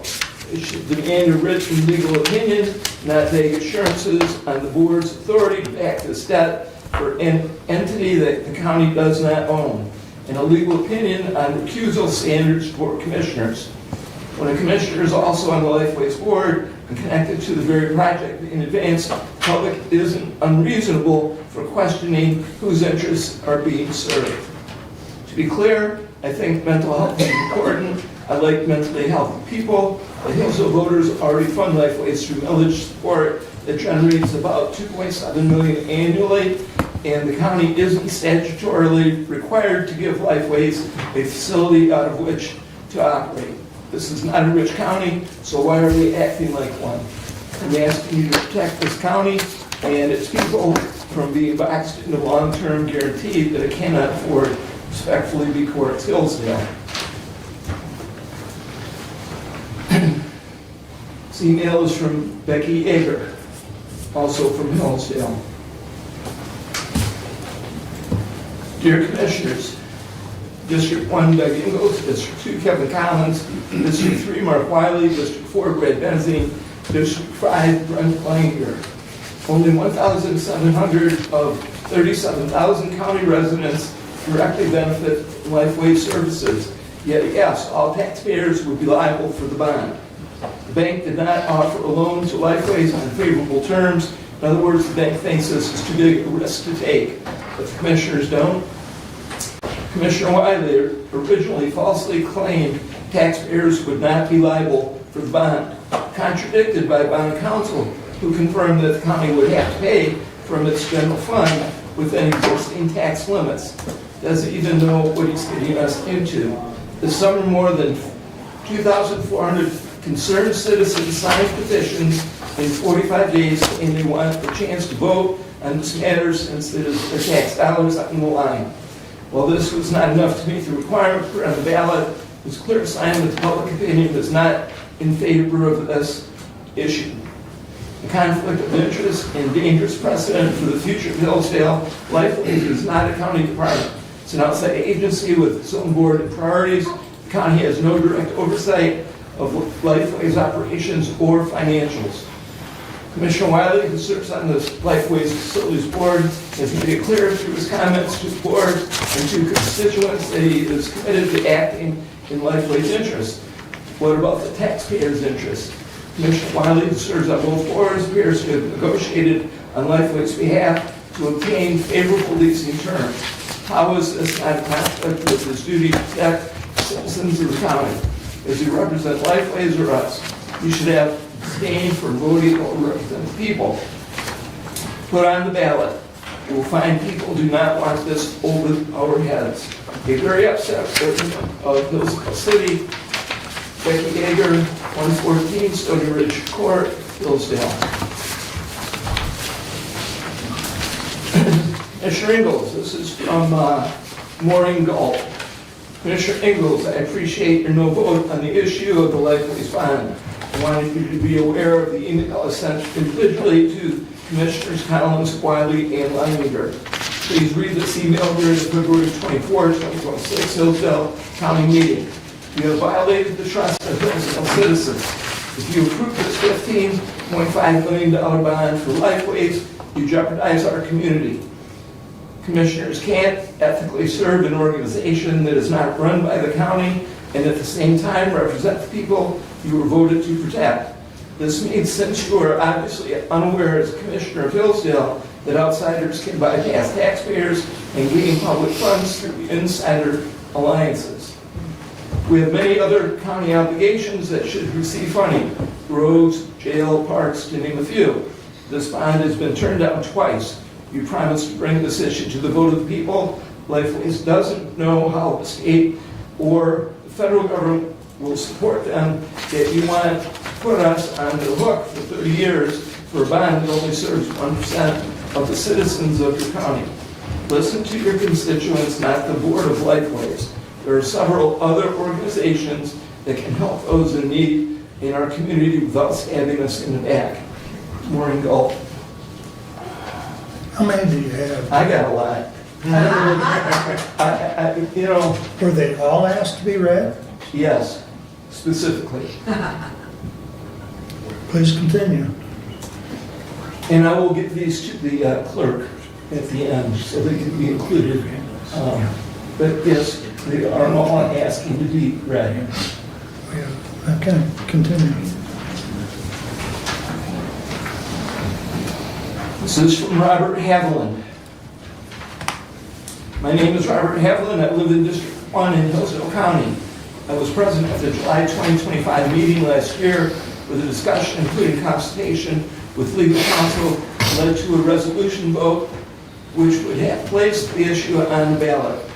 Please do not rescind Resolution 25-095. I request that my commissioner, Mr.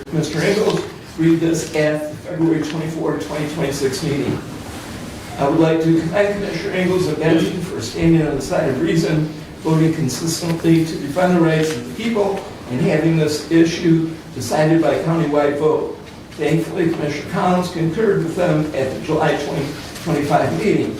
While acknowledging the important need for mental health services, the decision recently to reverse course and proceed without placing this issue before the voters raises many concerns and questions. Let's start with Mr. Collins. What has caused you to change your mind repeatedly? Can you please explain this openly and honestly today? What might change your vote again today? And Mr. Wiley, what about your integrity and sworn duty? When sitting as a county commissioner, while also being a member of the Mental Health Authority Board, you are bound by a duty and an ethical obligation to act in the best interest of the county. Per opinion number 7290, Bill Schulte, State of Michigan Attorney General, July 14, 2016. Please explain how exposing Hillsdale County's taxpayers to a $15.5 million bond default is acting in the best interest of Hillsdale County. And Mr. Langer, how is this bond an acceptable risk and fiscally responsible? What reward, in your view, overrides the risk? Consider the risk. With roughly $100 million in annual income, can Lifeways not find another way to finance their new business home? Is there no bank willing to take on the risk of funding a new Lifeways building? If not, why then should the county?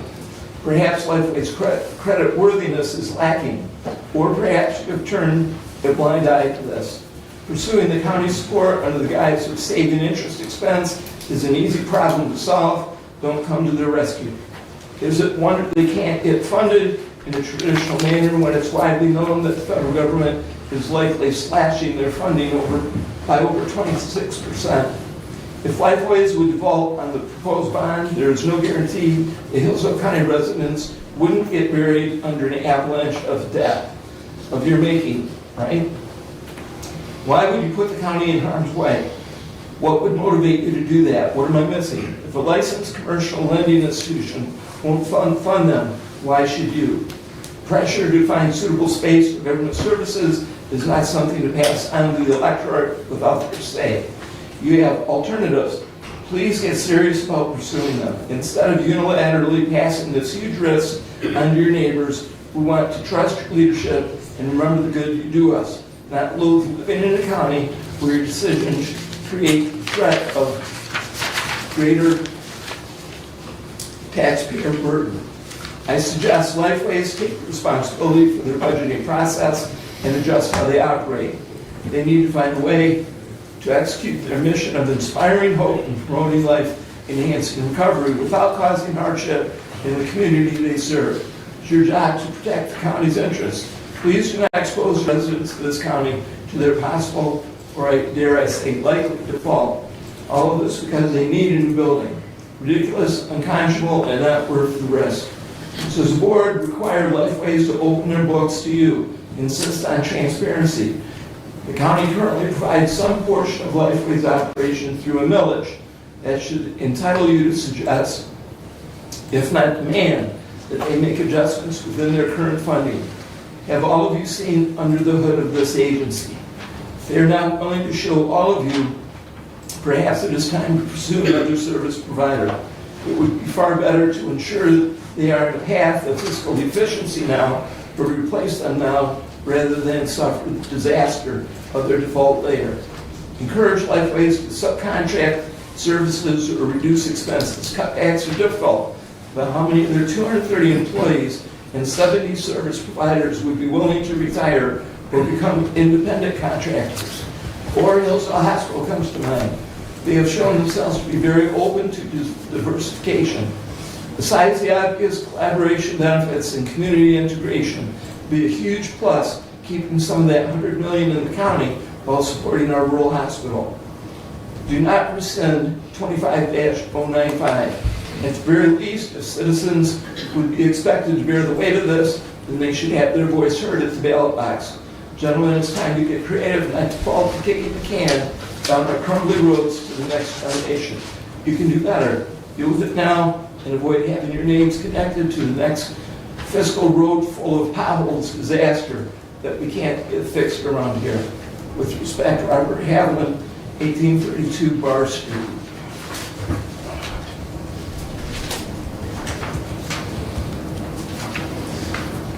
Next is Karen Mark.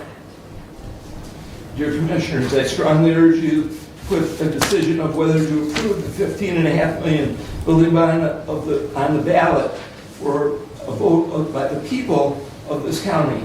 I do not see how it is legal, proper, or moral for 5 people to approve a debt guarantee of this proportion upon the people of Hillsdale, a county which is already a poor county that struggles to fund needed services that it already is obligated to provide. It seems that the majority of the citizens are opposed to this decision, and if you obligate the county to guarantee this debt without public approval, it will be remembered in your next election and in any other public offices you may choose to seek in the future. I would like this email to be entered into the public record of your meeting scheduled for February 24th, 2026. Karen Mark, 1711 Juanita Drive, Hillsdale.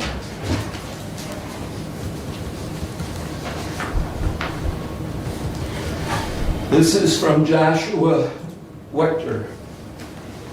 Commissioner Ingalls, I would like the letter below to be read at the meeting this coming Tuesday, 2/24, prior to the vote on issuing the Lifeways building bond. I strongly oppose the county commissioners betraying their promise to put the issue of the Lifeways building bond before the people this August. First of all, it is wrong for the commissioners to treat their constituents as a piggy bank. The county government has no business handing out loans to special interests, and it's irresponsible to ask for us to give our full credit and faith to an organization which cannot secure, by its own admission, favorable terms for a loan from a commercial bank. Second, this new building is not even necessary by Lifeway's own admission. After the bond measure was defeated last year, Lifeways put their plans on hold. Clearly, the main reason they even plan to construct a new building is because Mark Wiley, who serves on the Lifeways board, promised them free money from the taxpayers.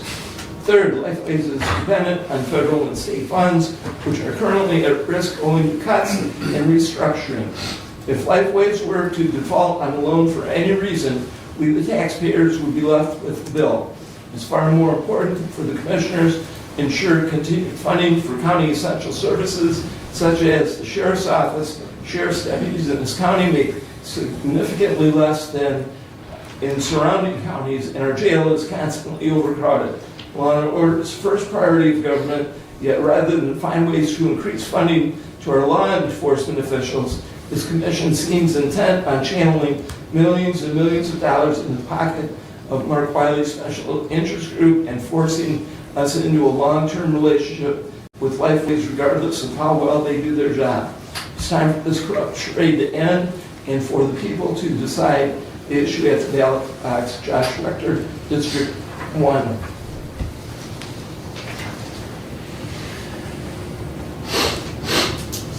This is from Julianne Hayes from Hillsdale. Dear Commissioner Ingalls, I would like this email entered in the public record. I am unable to attend February 24, 2026 meeting due to work commitments. I urge the Hillsdale County Commissioners to let the voters decide whether we should shoulder the liability of the Lifeways $15.5 million building bond. It should be decided by the constituents. The budget money and assets of the county belong to the taxpayers. It doesn't seem the majority of commissioners are representing their employer, the taxpayers, with the best interest of the county in mind. Even if the commissioners should have the legal authority to assume the liability of the debt for this non-governmental entity, it doesn't mean you should. While I appreciate the services of Lifeways in our community, they have the ability to secure their own financing, and if they can't, then that raises even more questions as to their financial viability. Your decision will be remembered in the next election cycle for years to come by the citizens of Hillsdale County. Please make a responsible decision to not saddle the current and future generations of taxpayers with the risky bond liability by either voting against or the bond or putting the issue on the ballot. Thank you. Blessings, Julianne Hayes, 37 State Street, Hillsdale.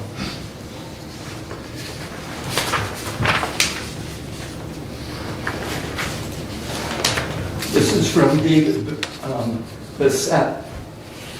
Hello, Commissioner Ingalls. I live in District 1 of Hillsdale County, and I would like to voice my objection to putting the county on the hook for a building bond to Lifeways of $15.5 million over the next 20 to 30 years. This is too risky. Lifeways is not on sure footing financially, nor is it guaranteed to stay in our community. The federal government is cutting funds and construction at Lifeways has stopped.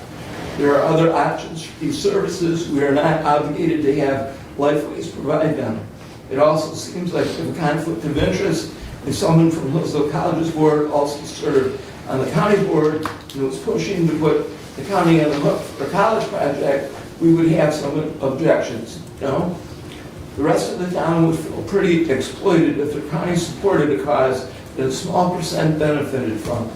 I don't understand how this is any different for Commissioner Wiley, who I last heard is still on the Lifeways board and representing their interests. How about taking a risk to improve some basic services that everyone benefits from? Good roads and more jail space. Commissioner Ingalls, feel free to read my email at the meeting, and that's David Hillsdale.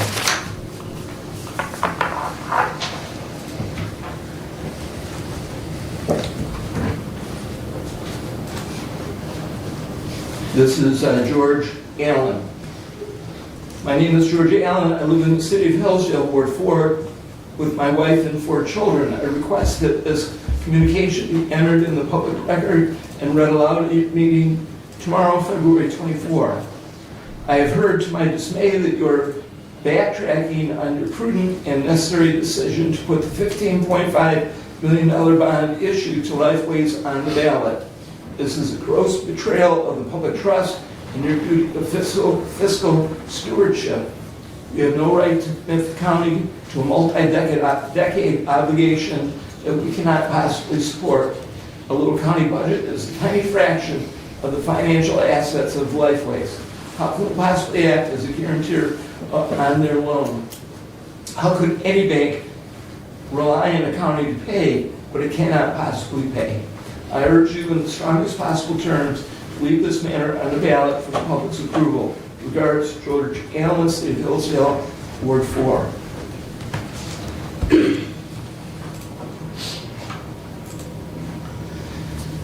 From Rachel Wechter. Dear Commissioner Ingalls, I'm writing to you today to urge you and your fellow commissioners to keep the $15.5 million Lifeways bond on the August ballot. I hope you will read this email at the meeting and enter it into the public record. The Lifeways funding is not secure. Default is a serious possibility. I think it's irresponsible for the county commissioners to take on such a liability without the voice of the people. The risk here is too big to ignore, especially for families like mine. If Lifeways fails to make just one of its $1 million payments, my tax dollars will be diverted from things like public safety, roads, and other valuable priorities. This responsibility falls back on the people. It falls back on me, my husband, and my 1-year-old daughter, who should be able to have the beautiful parks to play in and public safety measures to protect her. If that's going to fall back on the people, shouldn't the people have a voice? Commissioner Collins seemed to think so when he voted in favor of putting it on the ballot several months ago. To see him get cold feet shows that he is not a man of his word and that the people he represents are just pawns in his games of political influence. It's heartbreaking to see someone act so flippantly about something so important, something that influences our children's futures. I implore you all to consider your constituents, the families of Hillsdale County. Please do what is right in this situation by giving us a voice in August. Thank you for your time. I hope you will enter my concerns and the concerns of my fellow Hillsdale residents into the public record. That's which is Rachel Wechter, District 1.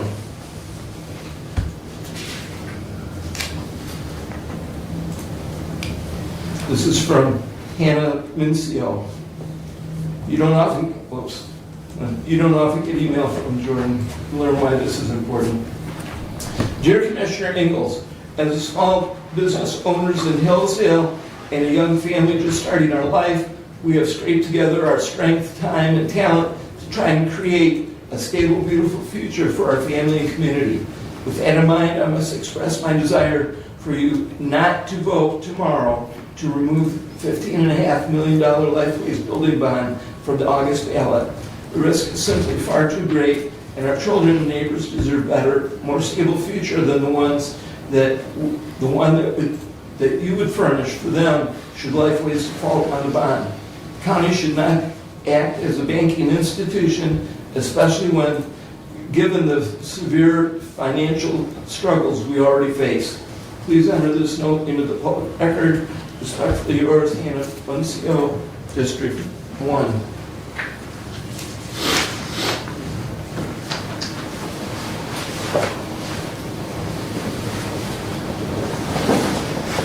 This is from Cassie Hambleton.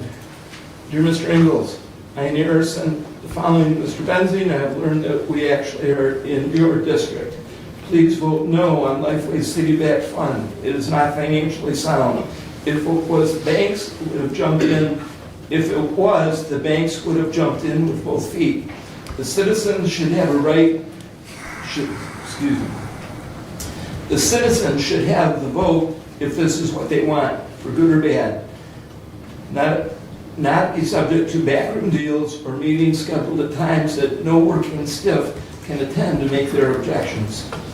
I am also concerned that we will be stuck with only Lifeways as our only care option for years to come. I believe every citizen should have options and not be forced into monopoly of care. Sadly, I feel that even our own hospital and surrounding providers have been swallowed up by the big networks such as Henry Ford. We moved to Hillsdale from the DC area a decade ago because of the hometown Mayberry feel. Family business, country doctors, etc. Most of those have been pushed out or absorbed by outside entities. Our dream community is turning into a mini Jackson and all the problems that come with it. I may be preaching to the choir, but shouldn't we take care of our roads, jails, and all of the honeydews already on the books first? If we have money in surplus, shouldn't we look out for local business that don't already receive our tax dollars? Another note of concern is the legality of the person being on both sides of the fence. Mr. Wiley, I would think that he needs to not be a part of the Lifeways talks if he has a horse in the race. Lastly, certainly, but not least, thank you for your service to our community. It's a thankless job and pay no perks. You and your fellow council members are appreciated for making the choices to say I will, knowing that it isn't all that in a bag of chips. Kindly, Cassie Hamilton, Ward 4, District 1, please record my email as part of public record.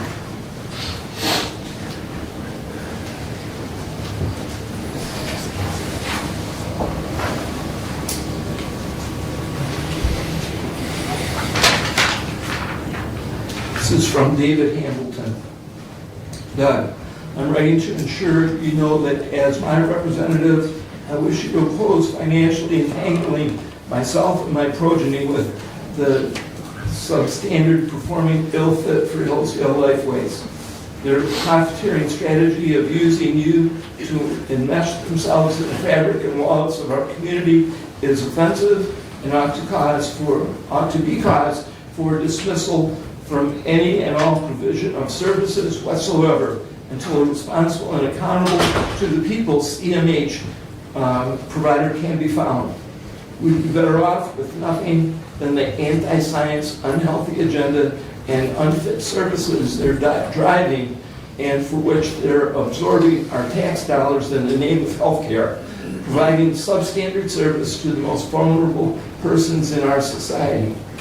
All Lifeways programs are for intellectual disabilities, so they advocate, educate, and enable emancipation for persons with developmental disabilities absent any intellectual disabilities. Though those with both DD and ID get treatment for their intellectual disabilities ignorant of and confounded by their developmental disabilities, meaning methods used are more likely than not to fail and cause even more trauma because of the unrecognized, unallowable for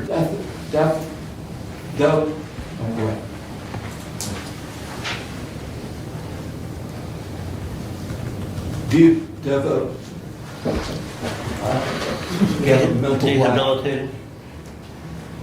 I'm sorry, it's okay.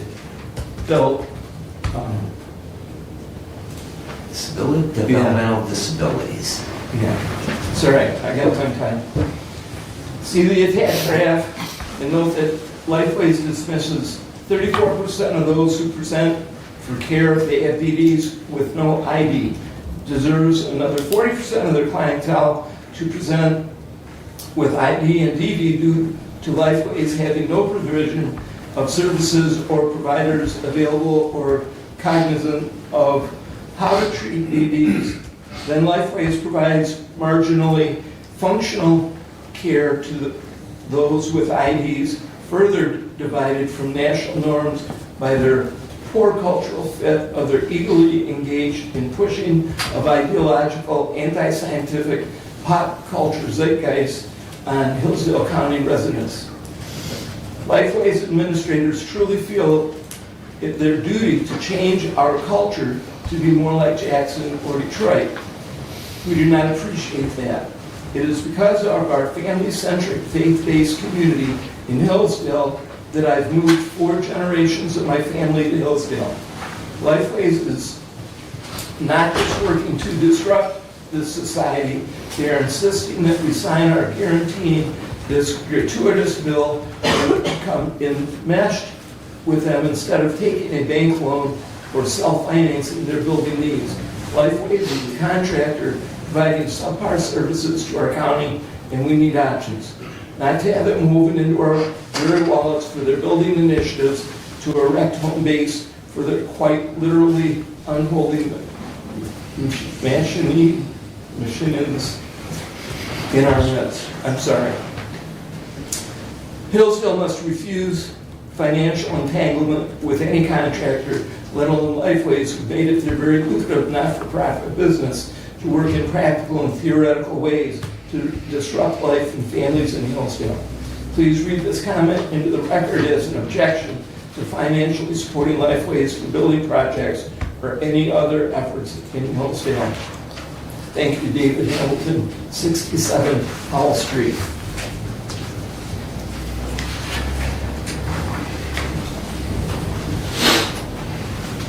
This is from Deidre Berzer. Dear Hillsdale County Commissioners, I'm a resident of District 1. This address is 6 West Montgomery Street. I've lived in this county since 1999. The necessity of being prudent with the little money the county has is a perpetual situation in Hillsdale County. I ask that you protect the democratic part of our American government governing system that puts local issues directly to the voters. This particular issue concerning the large tax burden is one that should be decided by the people themselves, by as many registered voters who choose to vote in the August 26th election. Therefore, I'm writing to urge you not to vote tomorrow to remove the $15.5 million Lifeways building bond from the August ballot.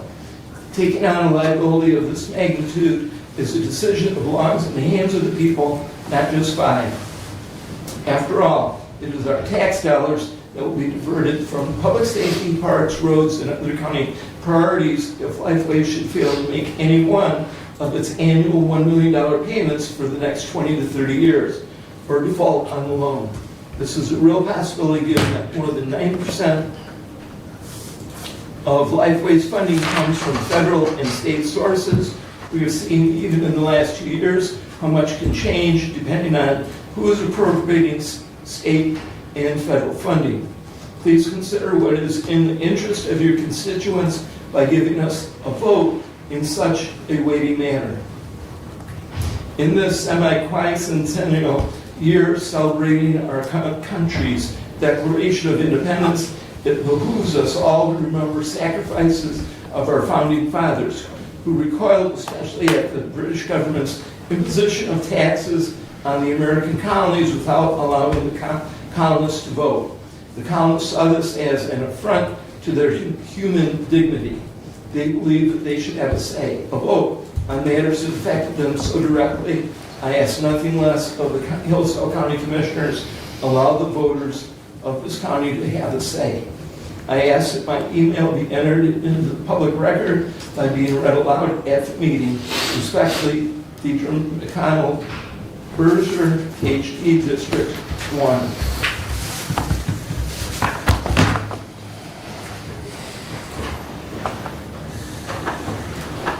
This is from Courtney Vernon. Dear Mr. Engels and fellow commissioners, my husband and I are not able to attend tomorrow's 224 meeting because of work obligations. So we would ask that you read this letter into the public record and place it on file. We have lived in the city of Hillsdale our entire adult lives and are raising our 5 children here. We are urging you to vote against removing the $15.5 million building bond for Lifeways from the ballot. We believe that the people who will ultimately bear the responsibility for this bond in the event of mispayment or default deserve the vote. This is too big a decision for 3 people to make on behalf of 45,000 of us. I'm an accountant, CPA by profession, and I work for a wealth management company. I would never, ever advise any of my clients to co-sign a loan with this degree of risk. There is a reason that the banks wouldn't give Lifeways favorable interest rates, because over 90% of their funding comes from state and federal sources, which are not guaranteed and highly susceptible to fluctuation. Even within the last 8 months, Lifeways itself has acknowledged that they are facing the prospect of major funding cuts at both the federal and state level, up to 25% or more. In addition, the MDHHS is considering a complete restructuring of how mental health contracts are awarded. It is not even guaranteed that Lifeways will be our mental health provider in the future. Therefore, we believe strongly that it is wildly imprudent for you to enter contractual obligation with Lifeways that risk taxpayers' money for the next 20 to 30 years. Please do not do this.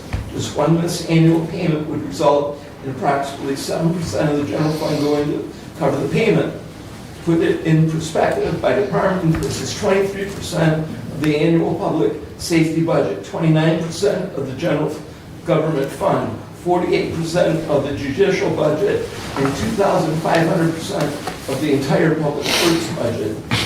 Where do you plan to cut if there is a default? Are you going to come to us with villages for these county departments and essential services because you devastated our county budget with this unnecessary risk?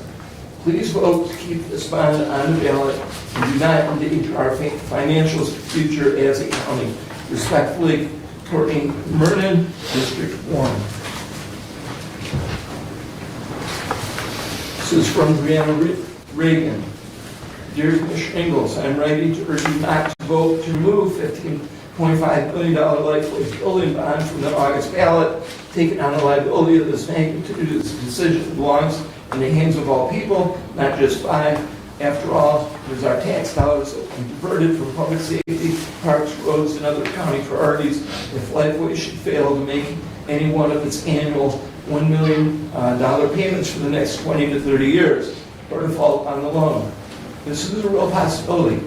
Given that more than 90% of their funding comes from federal and state sources, we have seen, even in the last years, how much can change depending on who is appropriating state and federal funding. Please do what is in the interest of your constituents by giving us a vote on such a weighty matter. I would appreciate my comment recorded. Respectfully, Brianna Reagan, District 1.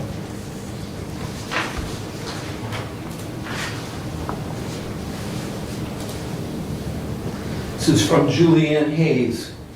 Dear Commissioner Ingalls, I would like this email entered into the public record as I am unable to attend the February 24, 2026 meeting due to work commitments. I urge the Hillsdale County Commissioners to let voters decide whether we shoulder the liability of Lifeway's $15.5 million building bond. It should be decided by the constituents. The budget money and assets of the county belong to the taxpayers. It doesn't seem the majority of the commissioners are representing their employer, which is the taxpayers, with the best interest of the county in mind. Even if commissioners have the legal authority to assume the liability of the debt for the non-governmental entity, it doesn't mean you should. While I appreciate the services of Lifeways in our community, they have the ability to secure their own financing, and if they can't, then that raises even more questions as to their financial viability. Your decision will be remembered in the next election cycle and for years to come by citizens of Hillsdale County. Please make the responsible decision to not saddle the current and future generations of taxpayers with this risky bond liability by either voting against the bond or putting the issue on the ballot. Thank you. Blessings, Julianne Hayes, 37 State Street, Hillsdale. Those are the email communications.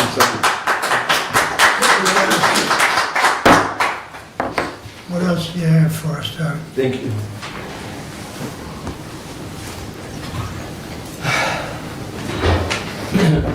My report, an update from my committees that I've met. City of Hillsdale, at their last meeting, had 3 special assessment districts that, for road projects that they considered, Industrial Drive had a petition to not do the project. There was a motion to approve with no second. That motion died, and the project died with it. South Street, the citizens had presented a petition. Staff recommended not to do the project. There was no motion, and the project died. That was South Street. Oak Street, same petition was received. Staff did not recommend. There was no motion, and that project died. Was 3 special assessment districts for road projects will not happen. The city will try and find another path to doing the road projects in our city. For manager's report, we reported that the bond rating for the city of Hillsdale is AA, which is 22nd ranked out of 278 cities in Michigan. And an announcement from council that Bob Flynn will run as the mayoral, as a mayoral candidate. From the Road Commission, in your packet under correspondence, you will see the manager's update for upcoming road projects in your district. So check that for current and upcoming projects.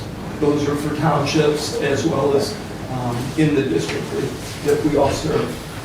From Parks, Bids are being sought for the roof at the community center. New tables and chairs are in place. I'd like to thank the Exchange Club for their generous donation for those tables and chairs. The floor scrubber was reported by the manager to be at end of life and needs to be replaced. It was used when they acquired it at least 10 years ago and has been repaired many times to just be looking along. I did attend mental health training last week with Commissioner Benzing. That was at the Lifeways building. Attendees were appreciative of the training. The instructor was engaged and seemed knowledgeable for the level of training that was provided, and I can assure you it was a long day. From facilities, we have had several meetings, and the Facilities Committee is following the recommendation of the Budget Committee of finding a new location or a lower price to relocating to the district court. And to be clear, it was mentioned that the project is scrapped. It is not scrapped, and I'm not sure quite how that came to be thought. The project is absolutely ongoing. We have plans for 25 Care Drive in hand. We will be discussing what we can do, and as I just said, from the recommendation Budget Committee, we are seeking alternatives, and when we have more to report, I will have more to say. For Michigan Works Southeast, currently there are a total of 147 full-time and part-time jobs available in Hillsdale County. For a complete list of job postings, contact Michigan Works Southeast at 21 Care Drive. And that completes my update for now. I appreciate your patience as I went through the emails. Any questions for Doug? Kevin, you're up. I have some emails to read. The first two, Julian Hayes, I'm not going to read hers because you've already read hers twice. Sorry. And Marine Gulf, you read hers once, and it's the same exact thing as what you read, hers. Bruno Cortez, Commissioner Collins, read this email into public record at the next county commissioners meeting. I'm writing because I oppose Lifeway's bond and I want a clear answer to a question. What has changed? What changed? When you voted to put the 15.5 million Lifeway's bond before the voters, you signaled that a commitment of this size backed by the taxpayers deserves public consent. Many residents, including me, respected that, and it showed independence and judgment. Now you've reversed your position and joined the effort to remove the bond from the ballot. What new facts justify that reversal? Has the risk to the county general fund decreased? And is Hillsdale County now a bank? Has Lifeway's funding become more stable? Has the exposure to the people of the county somewhat shrunk? And if none of those things have changed, then the only thing that it appears to have changed is you. A 15.5 million guarantee is roughly the size of the county's general fund. If Lifeways cannot make its payments, taxpayers become responsible. That has not changed. You owe our constituents an explanation for that shift. If you believe removing this from the ballot is the right decision, say so plainly and defend it. No one who supports the bond has substantially addressed the arguments against it. But if the only reason for the reversal is political convenience or internal pressure, we should know that to respectfully be Cortez. I have one from Susan Heath. Dear County Commissioners, Kevin Collins, Mark Wiley, Brad Benzing, Doug Ingalls, and Brett Leining. Please read out aloud my email at Tuesday's County Commissioners meeting. It will become a part of that it will become part of the public record. We are very disappointed in Hillsdale County Commissioners. We watched this morning's commissioner meeting, and we were amazed at the audacity as your board voted to reconsider the Board of Lifeways, the bond for Lifeways. What part of no do you not get? Your constituents have previously told you strongly we do not want this bond covered by the county taxpayer dollars without a minimum having a chance to vote on the issue. How dare you say one thing last year, allow the people's vote on this big bond, and then renege on it this year? Do you lie to your constituents often? We will not forget, we will recall and not forget when the next time you are on the ballot. Rick and Susan Heath, Litchfield. And then I got one from Joshua Witcher also that asked me to read this. I am extremely disappointed with your decision to reverse your previous vote on the Lifeways building bond.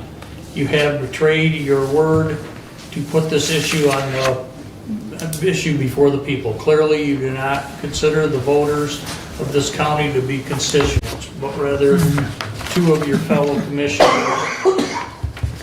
This is a grave mistake on your part. Well over 2,000 people signed a petition last summer, and many more are now aware of the issue.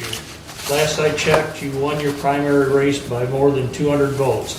I suggest you keep that in mind on Tuesday morning, and I strongly urge you to remain faithful to your original promise to put this matter on the hands of the people. Regards, Joshua Wetcher. I received one from Kathy Black. Dear Commissioner Collins, I would first like to ask you that you read this at the meeting Tuesday for public record. I work first shift and unable to attend the meeting. My name is Kathy Black. I live in Hillsdale County. I am a township, in the township of Scipio. I have resided here for 2 years. I went to school, got married, and worked most of my life in this county. I plan on living here the rest of my life, but recent events have made me rethink that. This once beautiful county is rapidly changing. Our government seems to represent themselves more than those who elected them. You voted to let the people of the county decide if they wanted to be responsible for the Lifeways bond, and I am glad it was going to be decided, even if my opinion didn't win the vote. It was our decision and not a very small group of elected people. One of which is on the Lifeways board and should recuse himself from voting due to conflict of interest. You, Commissioner Collins, have now changed your mind. You have now decided we, the people, aren't smart enough to read the proposal and make an informed decision. A decision that will put our county on the line for millions of dollars if Lifeways cannot make their payments.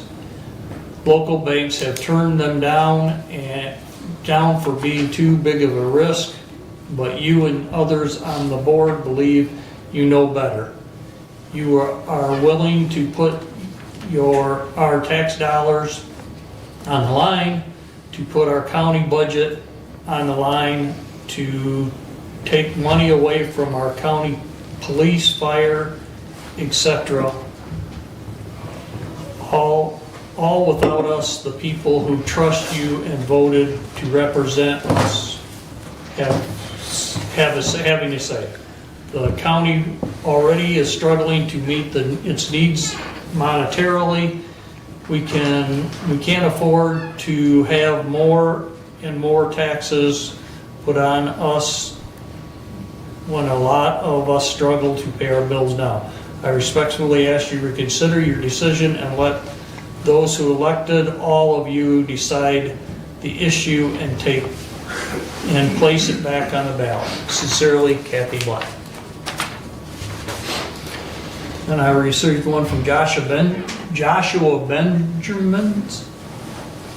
Dear Mr. Collins, I'm writing you as a Hillsdale County resident in your District 2.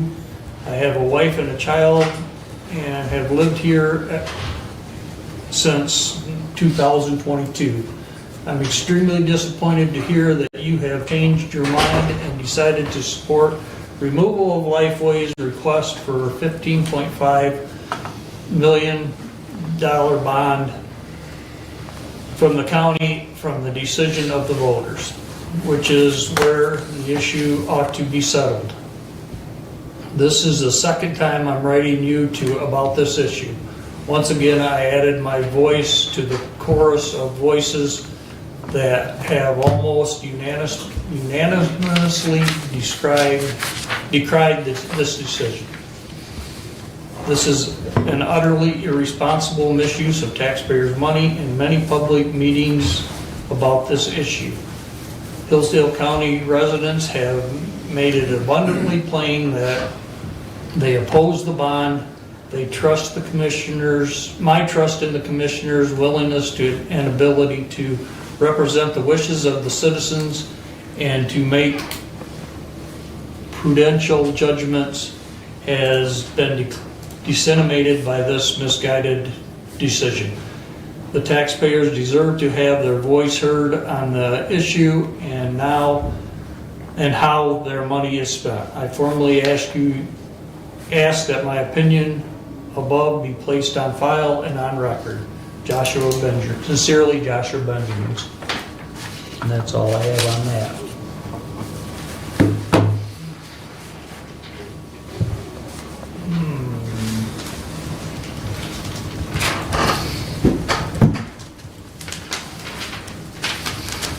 I went to the Better Birthing Outcomes on the 19th, and we're looking at funding for RX Kids. It's a program that they give for prenatal mothers on Medicaid, and we're looking at different ways of funding that. At the HSN meeting, the Hillsdale Service Network, the Hillsdale Hospital put out a thing for help for people who need help with Medicaid. Now they're making you sign up twice a year. You can do it online at newmybridges.michigan.gov, or they'll help you out at the hospital. You can call 517-437-1723, and they will set up an appointment and help you with setting up your Medicare. Or you can go to 40 Care Drive in Hillsdale at the MDHS office, and they will help you complete your application.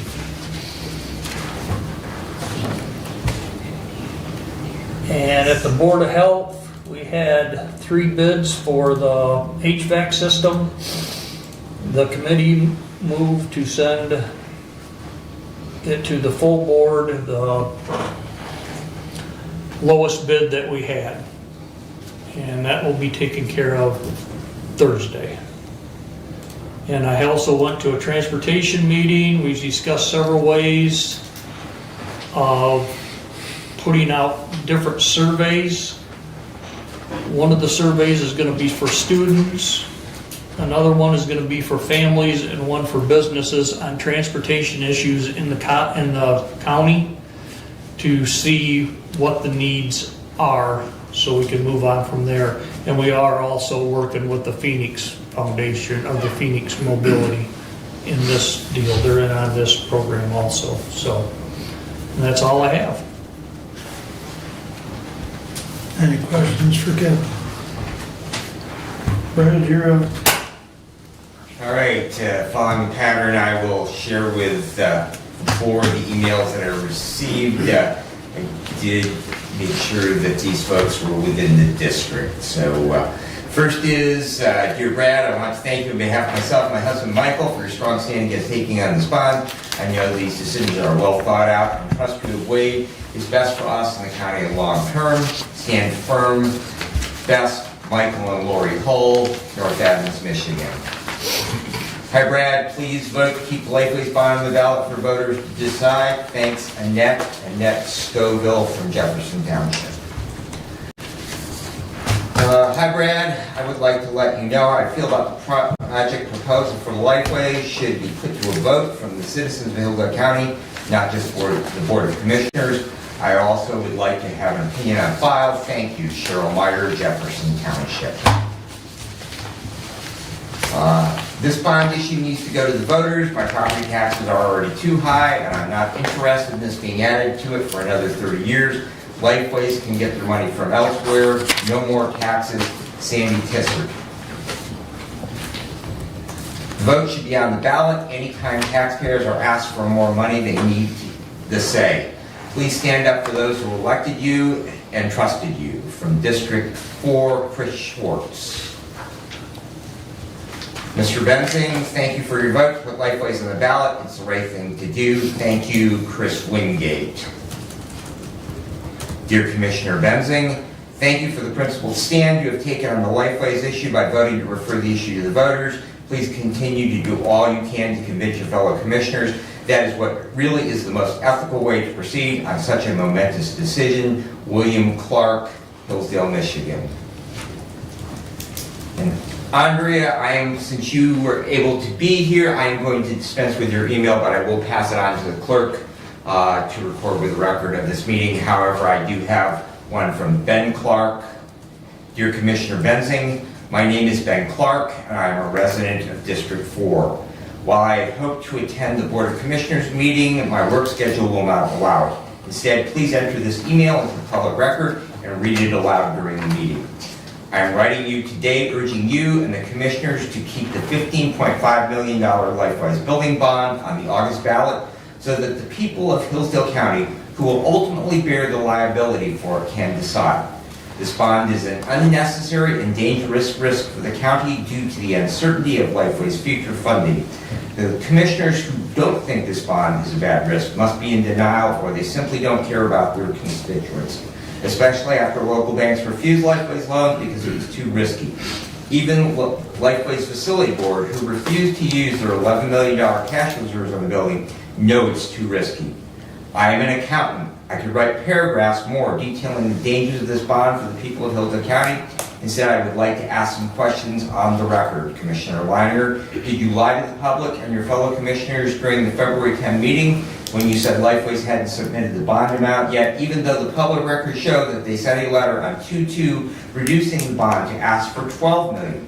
Why did I learn from a Lifeways letter on February 9th, the day before the commission was to vote on ballot language for the bond, that you had assured them that you had the votes to vote through a $15.5 million bond at the board level?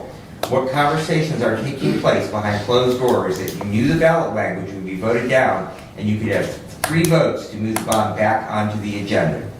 You were very critical of Lifeway's performance during the July update from their former CEO, so why do you want to shackle the county to them for the next 20 to 30 years? If Lifeways defaults on the bond, we will be paying out of the county general fund.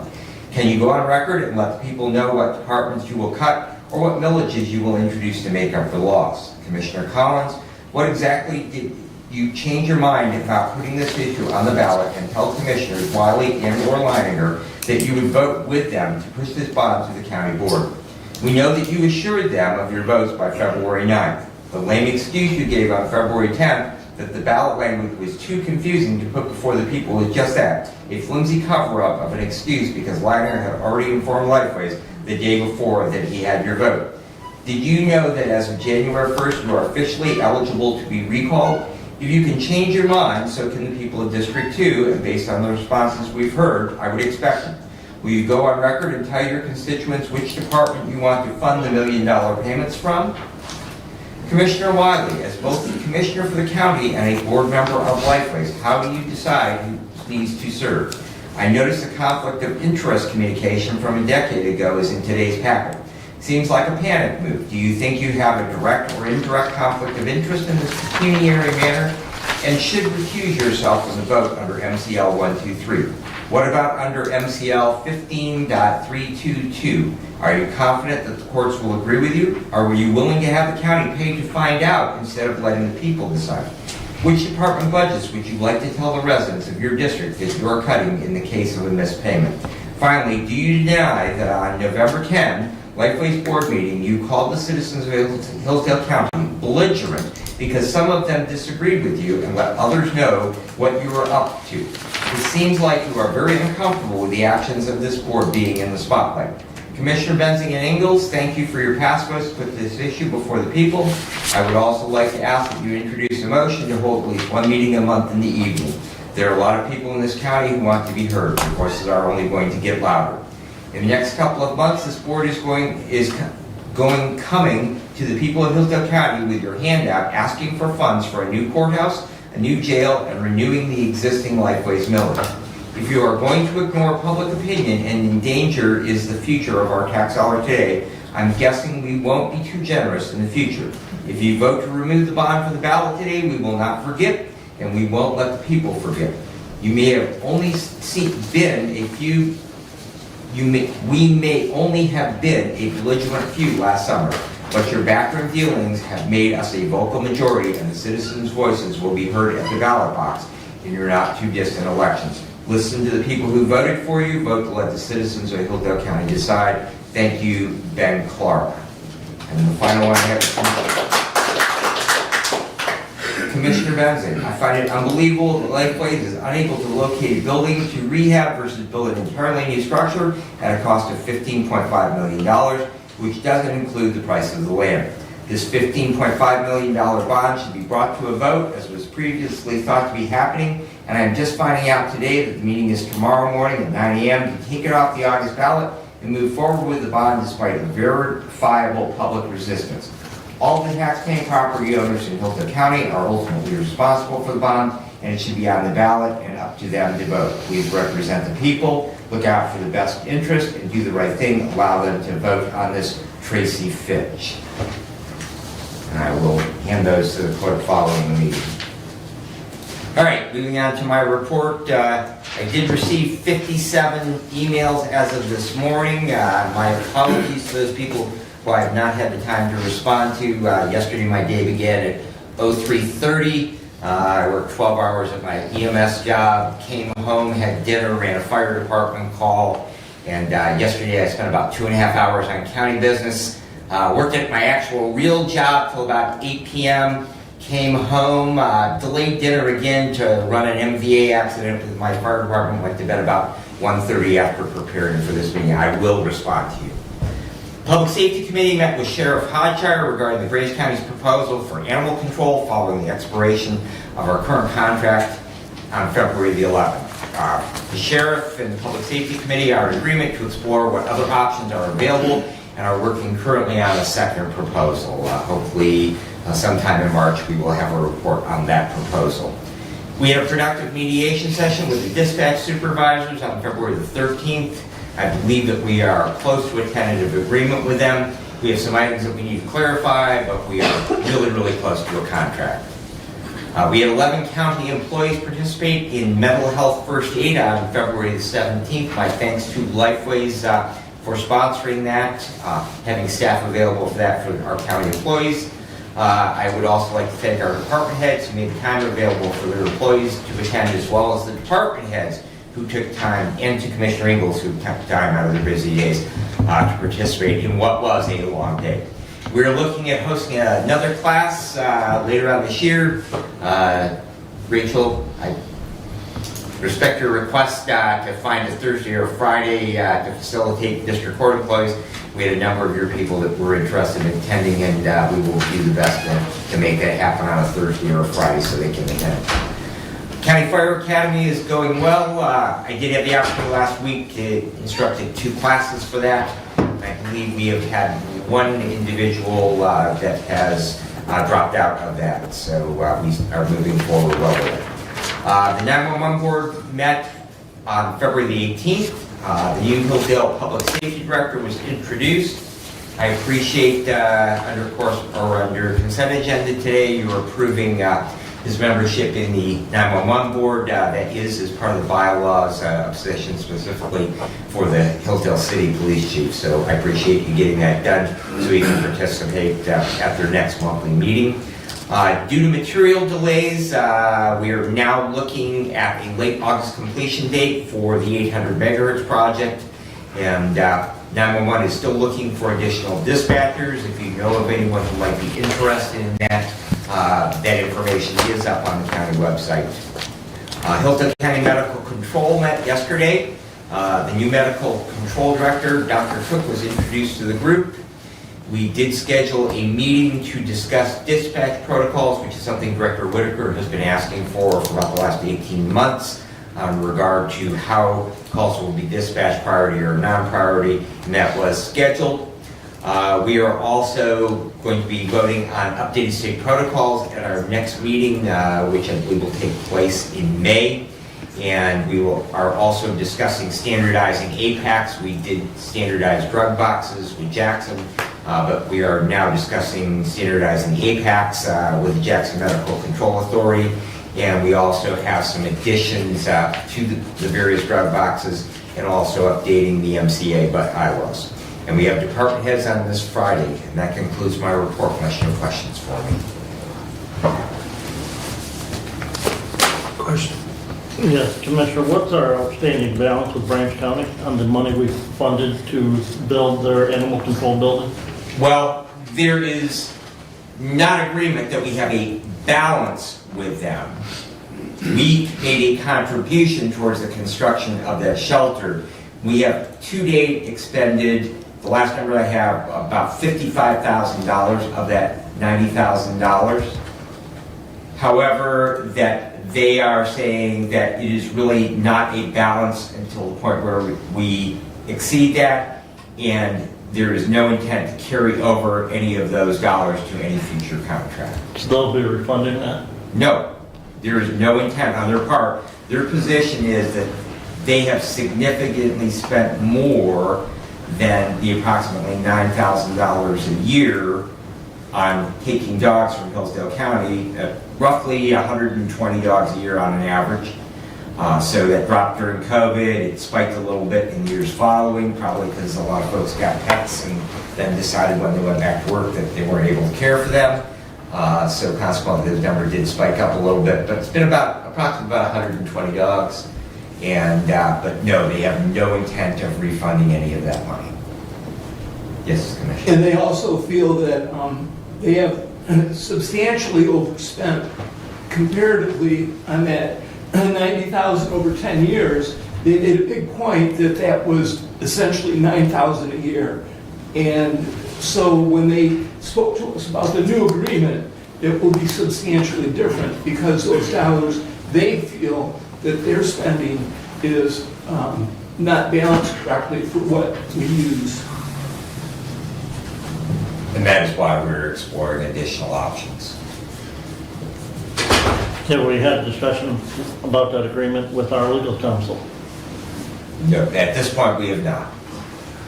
Because we, again, are exploring other options. And I will add to that our finance director has said that it is one of the most unusually written contracts that he has ever encountered. So that it expires in December as well. So we're in February trying to figure out, what those answers are exactly. Yeah, that contract was put together by Branch County Administration, so we did not write it. And that was in the time when I was absent. I believe that would have been 2016 when that contract was put together. 15 or 16, yeah. And while they say it was an unbalanced contract, in fact, both parties signed it, and it was balanced for those who signed it. Correct. Well, and bear in mind, there's a new administrator and a new sheriff over there. Correct. From the time that's been signed. So. Excuse me. Any further questions for Brad? we do have an architect waiting downstairs that was gonna be part of the closed session, so we need to expedite if we can, so. Brent, you're up. Action item, my first action item is I move to rescind resolution 25095.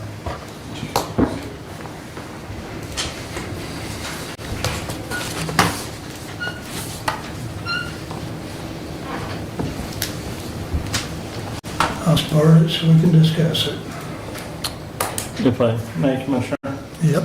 As notice was given at our last meeting, for Robert Rules of Order, the motion to rescind can be made by any party, regardless of how they voted on the original motion.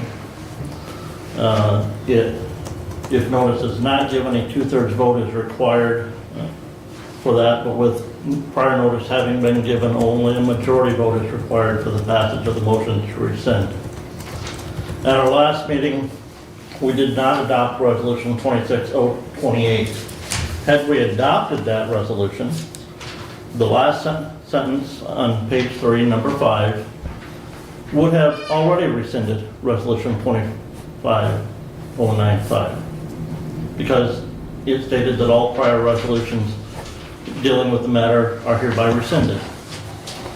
The motion that was made by Commissioner Benzing to amend Resolution 25095 and the language that is given is not sufficient to put the matter on the ballot, and it does not include the required legal language to be placed on the ballot, so stated by our legal counsel. And so, for clarification for the clerk, because the clerk has no language to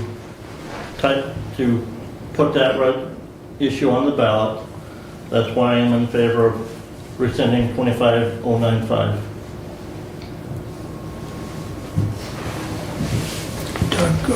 Which brings the next natural question. Do you have alternative language that will put it on the ballot? That was Resolution 26028 that was defeated at our last meeting, Commissioner. That was the language that would have put it on the ballot.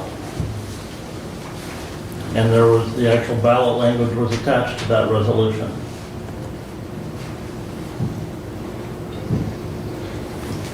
So the wording is, if I may? Yes, please.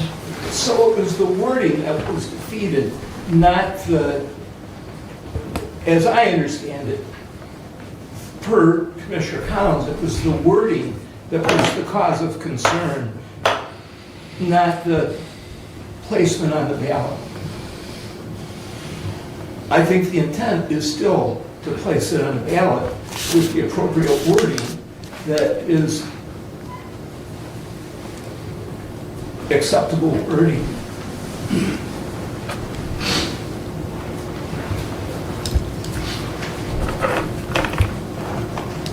Go ahead, Brad.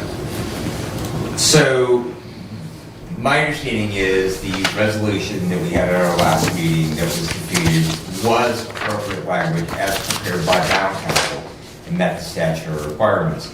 Also, with the language to rescind the resolution that we are now considering rescinding, that would have placed the proper language. So if Commissioner Leininger's concern was the language of my motion from past July, I would have expected that he would have voted in favor of that correct language.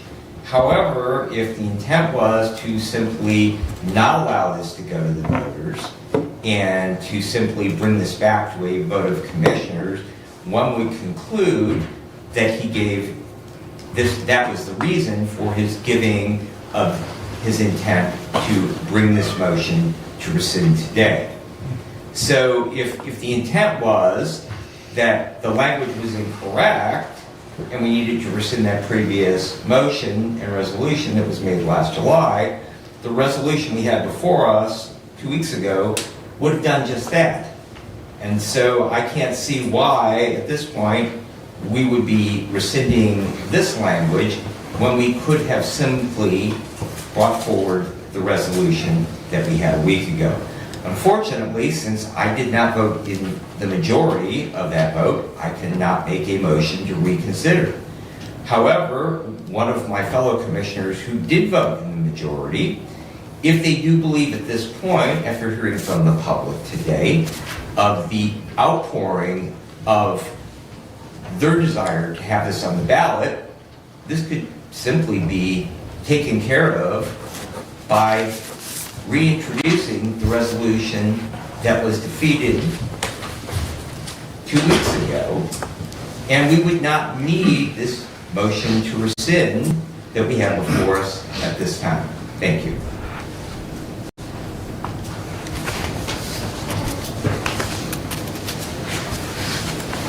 Anyone, any other comment before we vote? The only other comment I would have is a common, consistent question that I get is, and that is, when I'm asked the question, should a bond of up to $15.5 million for a Lifeways building be placed on the ballot to be voted on or decided by commissioners? This is my answer. It is important for this request to be a ballot issue, not decided by at least 3 to 5 commissioners. I will be voting no on rescinding 25095. Further comment? Kevin? I would like to make a motion to table this for 2 weeks and have it put in there in the bond language that, and get something from Lifeways in writing on how much money they are asking for. Because if it's less than the 15.5 million, I want that on the thing before I vote either way. And then accordingly. Point of order, there's a motion to table. Correct. I'm looking for a second. I'll second it. We'll table the issue to Kevin's request to get more information. Well, you have to vote on tabling. Correct. Is that debatable or not debatable? Non-debatable.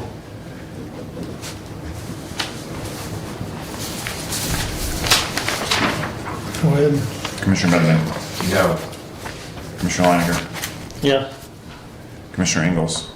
Yes. Commissioner Collins? Yes. Commissioner Wiley? Yes. Motion to table, excuse me. Motion to table passes 4-1. Please continue, Brent. All right, resolution 26032.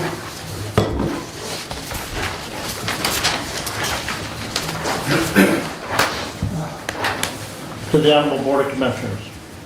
Whereas pursuant to petition filed with the Drain Commissioner of the County of Hillsdale, State of Michigan, the proceedings have been taken under the provisions of Act 40, Public Acts of Michigan 1956, as amended, for the making of certain intra-county drain improvements referred to as the Boyd Drain Maintenance and Improvement Project, which is being undertaken by the Boyd Drainage District and a special assessment district established by the Drainage District.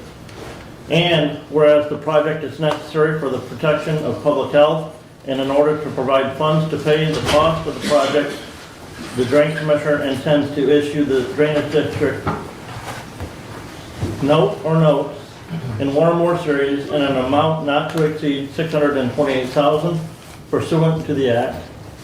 And whereas the principal of and interest on the note will be payable from assessments to be made upon public corporations and or benefited properties in the Special Assessment District. And whereas the Hillsdale County Board of Commissioners may by resolution adopted by a 2/3 vote of its members, pledge the full faith and credit of the County of Hillsdale for the prompt payment of the principal of and interest on the note pursuant to Section 434 of the Act. And whereas the pledge of the full faith and credit of the county to the note will reduce the cost of financing the project and will be a benefit to the people of the county. Now therefore be it resolved as follows. The county pledges its full faith and credit for the prompt payment of the principal of and interest on the note in a par amount not to exceed $628,000. The county shall immediately advance sufficient monies from county funds as a first budget obligation to pay the principal of and interest on any of the notes should the drainage district fail to pay such amounts when due.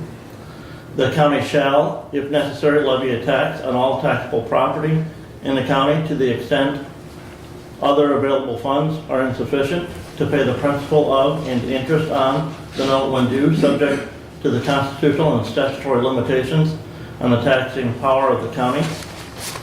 Should the county advance county funds pursuant to the pledge made in this resolution, the amount shall be repaid to the county from assessments or reassessments made on benefited properties in the special assessment district as provided in the act. The chairperson of the board of the county, the chairperson of the board, the county administrator, the county clerk, the county treasurer, the county finance director, and any other official of the county, or any one or more of them, are authorized and directed to take all actions necessary or desirable for the issuance of the note and to execute any documents or certificates necessary to complete the issuance of the note, including but not limited to any applications, including the Michigan Department of Treasury, application for state treasury's approval to issue long-term securities, and any waivers, certificates, receipts, orders, agreements, instruments, and any other certificates related to federal or state security laws, rules, or regulations, and to participate in the preparation of a preliminary official statement and a final official statement for the note, and to sign such documents on behalf of the county and give any approvals necessary therefor. Any one of the authorized officials is hereby authorized to execute a certificate of the county to comply with a continuing disclosure undertaking of the county with respect to the note pursuant to paragraph B5 of SEC Rule 15C2-12, issued under the Securities Exchange Act of 1934, as amended, and amendments to such certificate from time to time in accordance with the terms of such certificate.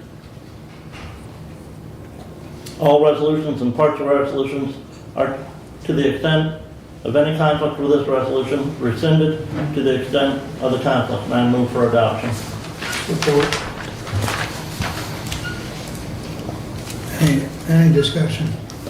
Again, this is to fund the petition project that was submitted by the Village of Waldron, by the Village Council, occurring today downstairs in the Drainage Commissioner's office is the day of review of apportionment, where every individual in that drainage district was mailed a notice of that day of review. On that notice, it included a statement as to what their cost would be associated with the project. They will, once the day of review is done, if there's any appeals, if those figures need to be adjusted, they will be by the Drainage Commissioner, and the Drainage Commissioner will send notice to those properties that they have an opportunity to prepay that or to pay it over a 10-year period. They're looking, what would be a 10-year bond on this.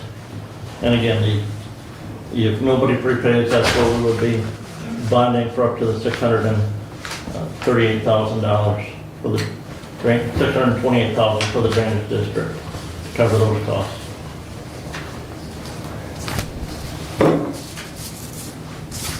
And just to restate, those properties that are impacted are the properties that will repay that $628,000. Correct. Those properties in that drainage district will be assessed on their winter tax bill if they don't pay it in full over the next 10 years. Is there interest? There will be interest. They'll be attached to that payment amount. What that will be yet, we don't know, because they have not gone out to secure the bonds yet, and that'll be determined based on the interest on the bonds. And the last time we had a bond, it was 3.8. I would have to go back through and double check that, Commissioner, because I don't remember if the last bond was a 5-year bond. I think the last one was a 5-year bond, so there may have been a, different interest rate on that shorter time period. Thank you. Any other comments or discussion? Go ahead, Brad. And Commissioner, I really, this is a rhetorical, but those drain assessments are not based on property value. They are based upon the percentage that property owner has within the drainage district, correct? This district is a little different, Commissioner. It's not just based on there's many factors that went into determining this because many of those properties are village lots in the village of Waldron. And so the drain commissioner, through their legal counsel, there's a different assessment formula that's used for this district because of those smaller lot size, but even the great financial benefit that those property owners receive because of that. So you would have to talk to him and go down and look at that formula that was used on this, or watch they created a YouTube video that was linked in the notice of the day of review and apportionment, about a half-hour length video, very valuable information. It included in it the amount that the county will have to pay as a drains at large portion, that the village and the township will both have to pay as a drains at large portion as well. We're included in that. And forgive me, it was 2.5 weeks ago that I watched that video, and I forget what that figure is for the county right now, but we will probably be looking at paying that over the 10 years, much like we did with the Clark drain assessment. Thank you. Appreciate your very, very detailed explanation. If we possibly might even have a link to that YouTube video up on the county website, if it is not already there. It's already there in the day of review and apportionment. Okay, perfect. It'd be under the drain commissioners tab for the public listings. So. Well, public notice tab. Okay, public notice tab. Very good, thank you. Any other comment on resolution 26032? Hearing none, roll call please. Commissioner Leininger. Yes. Commissioner Ingalls. Yes. Commissioner Collins. Yes. Commissioner Wiley. Yes, Commissioner Benson. Yes. passes 5-0. Please continue. Resolution 26-033 to the Honorable Board of Commissioners. Whereas on June 11, 2024, at a regularly scheduled meeting of the Hillsdale County Board of Commissioners, the board approved filing a notice of intent with the Michigan Department of Environment, Great Lakes, and Energy notifying Eagle that Hillsdale County would be the county approving agency for the preparation and approval of the county's materials management plan as outlined in Public Act 250 of 2022. And whereas the act also requires that each county approving agency shall designate a designated planning agency for the development and implementation of a material of the MMP, and whereas the Hillsdale County Board of Commissioners desires to partner with Hillsdale Conservation District in preparation and implementation of the material management plan, and the Conservation District desires to assist the county in writing and administering the plan for Hillsdale County. Now therefore be it resolved that the Hillsdale County Board of Commissioners authorizes the Budget Committee to work with and negotiate a contract with the Hillsdale Conservation District, where the district will act as a DPA for Hillsdale County's MMP, and the county will use funds received from the state of Michigan MMP grant to cover the cost of this agreement. I move for adoption. Support. Moved and supported. Discussion please. As contrary to what was stated in public comment, this is not agreeing to a contract. This is authorizing the Budget Committee to negotiate a contract that would then have to come back for approval before this body. The Act requires a DPA to be named. Currently, that DPA with an eagle is the county executive and Commissioner Wiley. And that is the DPA with the state of Michigan. Commissioner Wiley, then as the DPA, underneath the Act, is required to write the plan with coordination with the Material Management Planning Committee. So, Commissioner Wiley, have you worked on writing the plan? No, sir. And again, what that cost will be with the Conservation District, we do not know yet. We've had some discussions with Kevin Wiedemeyer, the director of the Hillsdale Conservation District. They already work with Eagle on many other grants that they write individually with Eagle, where they receive funding for the tire recycling projects that they do. They receive funding for the electronic recycling through Eagle. A great entity that already knows that desire for material management. The second most questions that they get asked at their office by individuals that call the Conservation District is, what are they supposed to do with their refuse from citizens who call them seeking assistance? So it'll be an opportunity for us to partner with another Hillsdale County entity that has that expertise and working with Eagle, and I believe can bring the knowledge forward to write that material management plan, working with the Material Management Committee, because this does not replace the Material Management Committee. If you read the statute, the DPA is under the direction of the Planning Committee, prepared the MMP. So the Planning Committee is still vital in that process. Any other comments? You have a comment? Yes, I do. Please do. So, Commissioner Lyman, I appreciate your willingness to represent the commissioners at the Hillsdale County Materials Management Planning Committee. But I can say that Commissioner Wiley was not involved in writing the plan, because I was. And I was authorized by this Board of Commissioners to do that. Those Eagle documents that you talk about are vast. There are many documents to sort through in the materials management planning process. The Eagle documents in no way prohibit the Materials Management Planning Committee from writing the plan. In the plan and development process of the approval, it states that the county approval agency, which is the Hillsdale County Board of Commissioners, is to establish and identify the designated planning agency, or your DPA, with 120 days of filing its notice of intent. In the Hillsdale County Materials Management Year 1 Work Plan, which was approved by this body, under Task 1, the planning process initiation, the DPA was listed as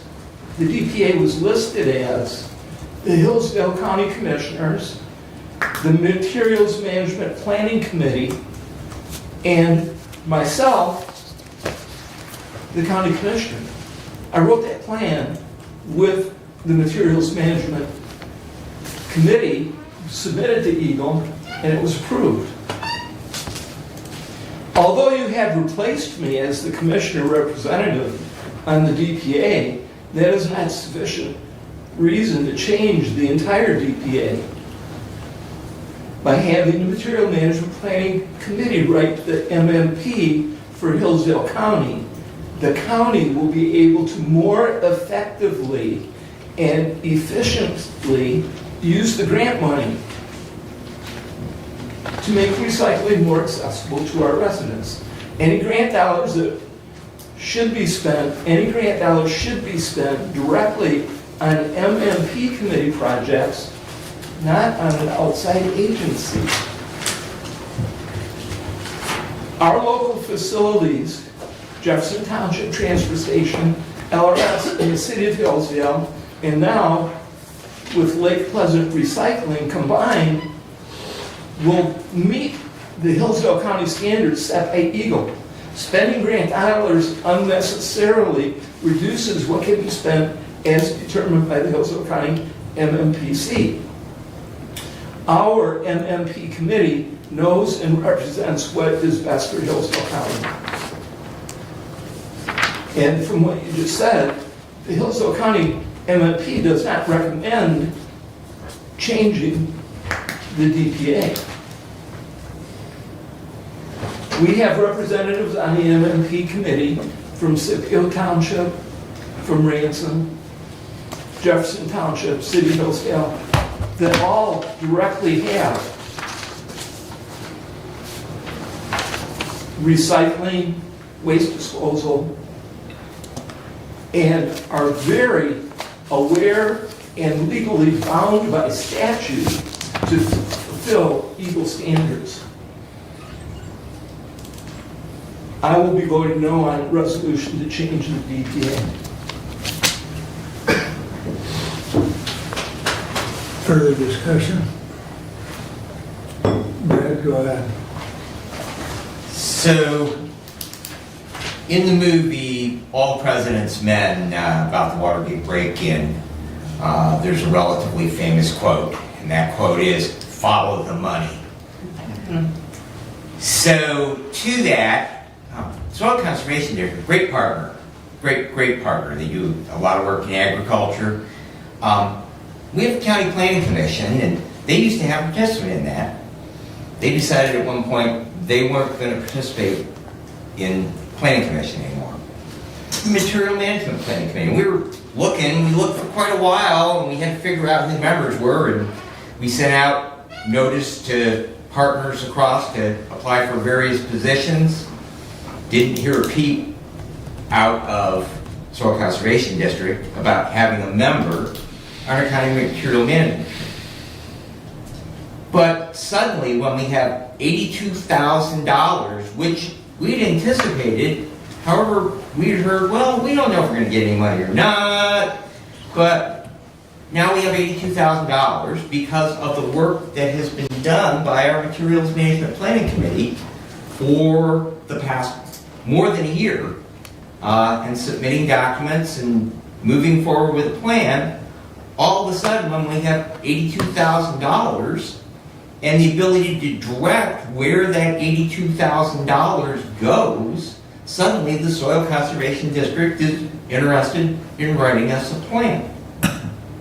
I think that probably we can best do a materials management plan for the citizens of Hillsdale County that is written by representatives of citizens of Hillsdale County.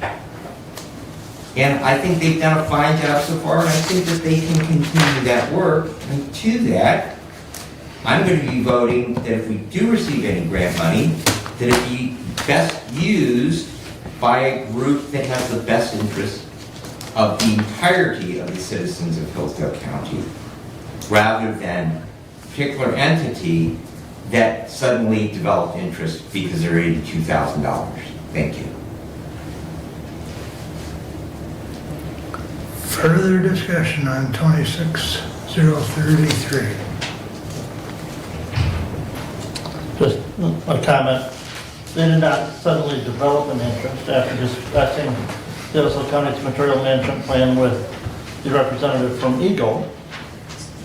I was informed that there are 2 other counties that have contracted with their the Soil Conservation District to administer and manage their material management plan.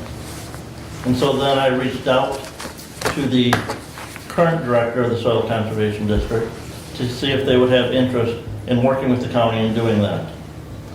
They didn't come to the county, we went to them, Commissioner. Because they have the expertise, they can get the expertise that needs to be done, and the Material Management Committee is to still work with the DPA in writing that plan. The Material Management Committee still has a vital role in it, but the Material Management Committee from Eagle is not to be the designated planning agent. That is wrong. There's a break, has to be a separation of roles there, Commissioner. They cannot be the DPA. There's a designated planning agent that is different than the Material Management Planning Committee. It's spelled right out in the statute.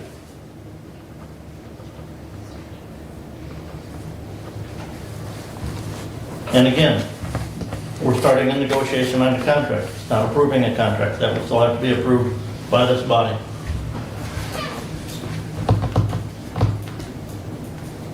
One more comment. Thank you.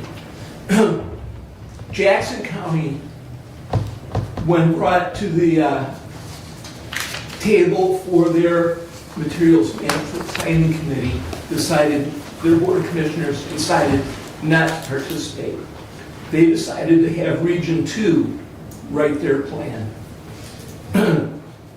When we had previously discussed this about potentially having Region 2 write our plan, and the Region 2 representative came here, he indicated that the bill would be approximately $40,000.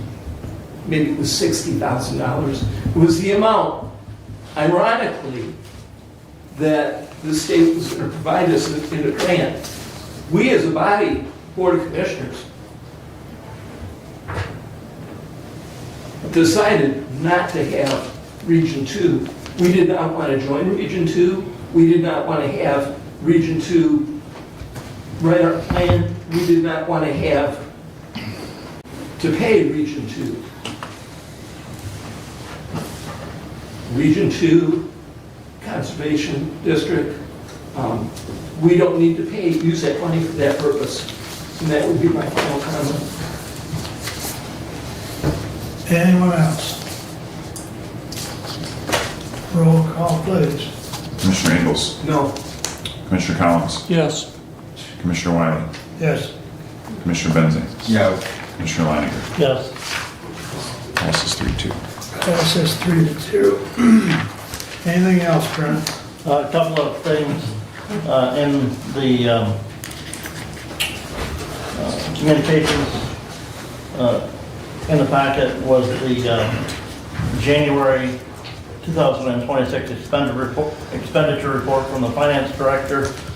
He highlighted some of the things that where we are over year-to-date budget percentage so far, gave reasons for those. If anybody has any questions on some of those, I think they're all fairly easy to justify, with having extra pay periods in the month of January. That those things will balance out by the end of the year. Still waiting for the Michigan Department of Treasury to release the recreational marijuana revenue that will be distributed to counties, cities, villages, and townships. Generally, it's right about this time of every year that they have released those figures. As of this morning, it was still not out on their website.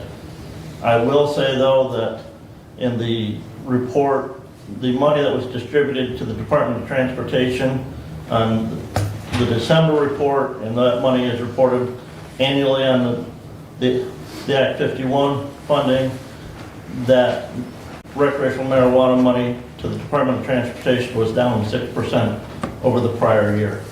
So I'm anticipating that just the total money to be distributed to the counties will be down that same 6% as well, because that percentage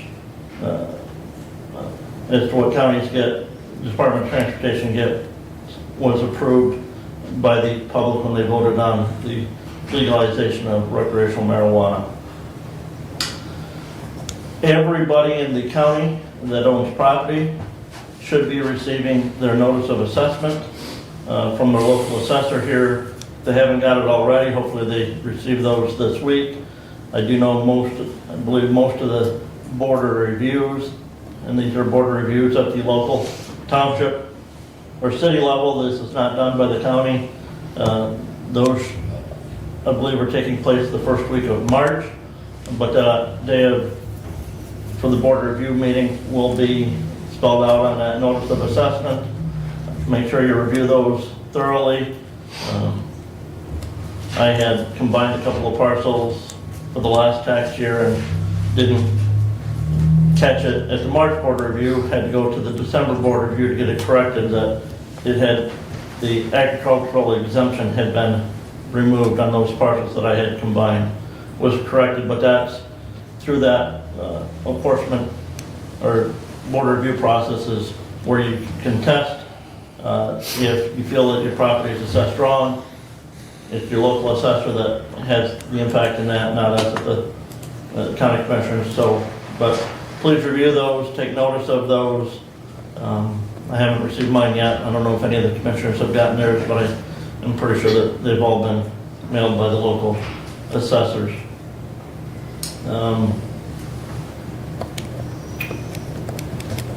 Commissioner Collins mentioned the health department. There was, and he said there were 3 contractors that had submitted bids. Only 2 of those were qualifying bids, and we will be discussing that at our meeting on Thursday. So, I have some other comments, but I will save those for the end of the meeting. Any questions for Brad? I am going to move that we go to the closed session pursuant MCL 15.268 1D for the purpose of considering the purchase or lease of real property up to the time and adoption of purchase or lease that real property is obtained. You've got public comment on your agenda.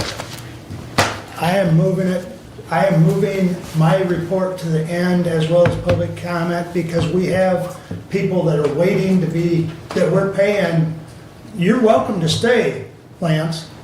So you're gonna ignore the citizenry again? No, you're welcome to stay, but we have other business that we need to tend to. So you're gonna ignore your agenda? I am moving for a closed session. If I don't get support, then we will proceed as printed. So please sit My time to stand down. up and protest. Thank you. Is there a motion of support? Just point that the agenda was approved in the order with the closed session following public comment. I would suggest that we continue with the agenda as presented. We have a large number of public. I understand that we have the folks waiting. However, I believe that, but I believe, well, the people that are paying us are waiting. Yes. So to that, If there's no support, I'll withdraw the motion. I'll move on with my motion to correct the minutes of July 8th, 2025 to fix the roll call vote on adopting resolution 25-095 as amended to reflect Commissioner Benzine voted A and Commissioner Langer voted nay. So moved. Support. Any discussion? I think it's self-explanatory. This was reviewed by Mr. Thompson, and this was the language that he recommended. No discussion. Roll call, please. We'll stay consistent. Commissioner Collins. Yes. Commissioner Wiley. Yes. Commissioner Benzing. yes. Commissioner Leininger. Yes. Commissioner Ingles. Yes. Passes 5-0. Passes 5-0. Resolution 26-034.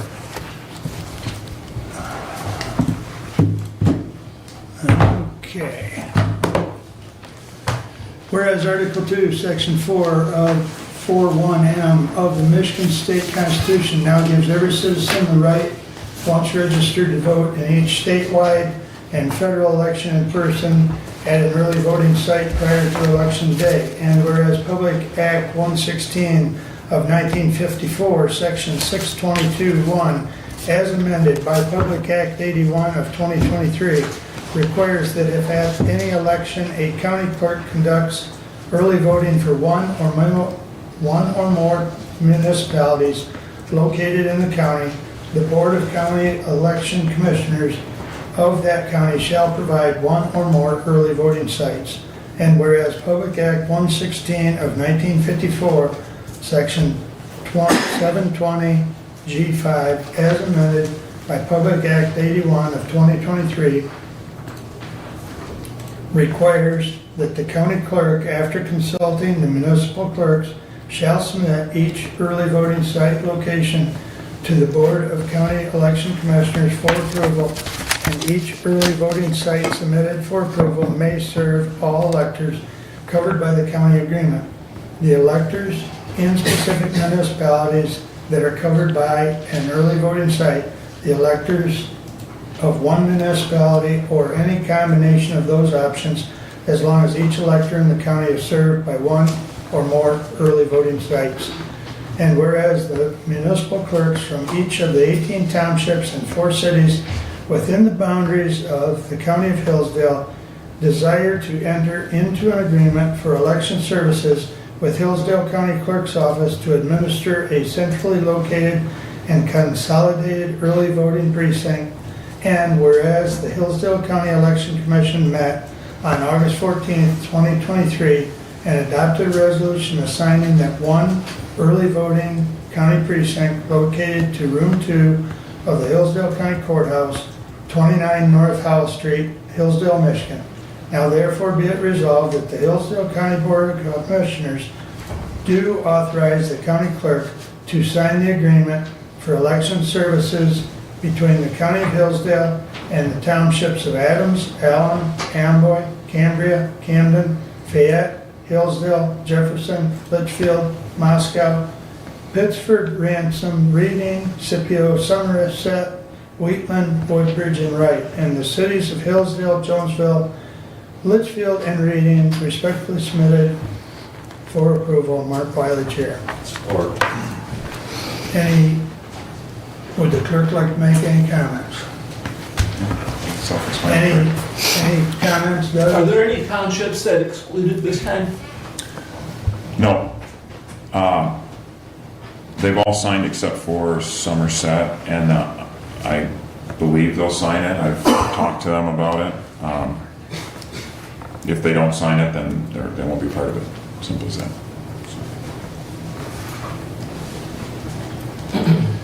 Any other questions? I understand the clerk's desire to coordinate this and source the lowest cost possible for all the municipalities. I disapprove of the location, and so I cannot support it because I do not believe that room 2 is the best place for this early voting.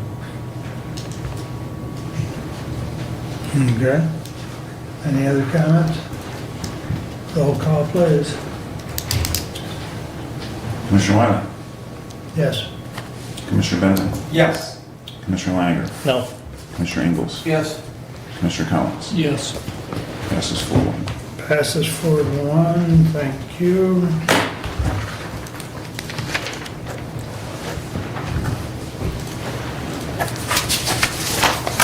All right. I'll make my other comments after additional business. That brings us up to public comment. Anyone wish to address the board at this time? Go ahead, Stephanie. I just wanted to let the commissioners know that the Supreme Court, the United States Supreme Court, is hearing a foreclosure case from Pung versus Isabella County regarding the surplus proceeds or fair market value. So they will rule on that probably, I think, about in June, after they listen to all the arguments. That is, you can listen to it at 10 o'clock on the Supreme Court website. Tomorrow. Tomorrow. Thank you. Any other public comment?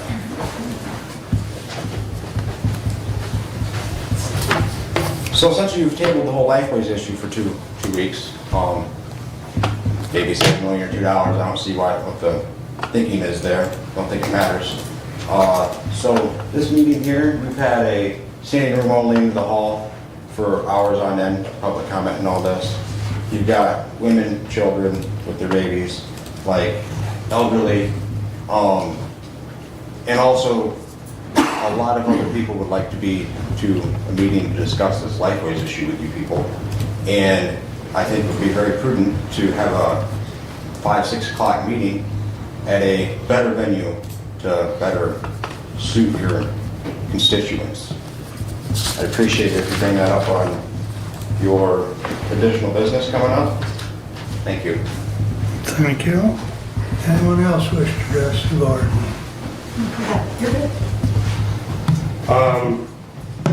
I've already spoken. Your name again, please? Elias McConnell. Thank you.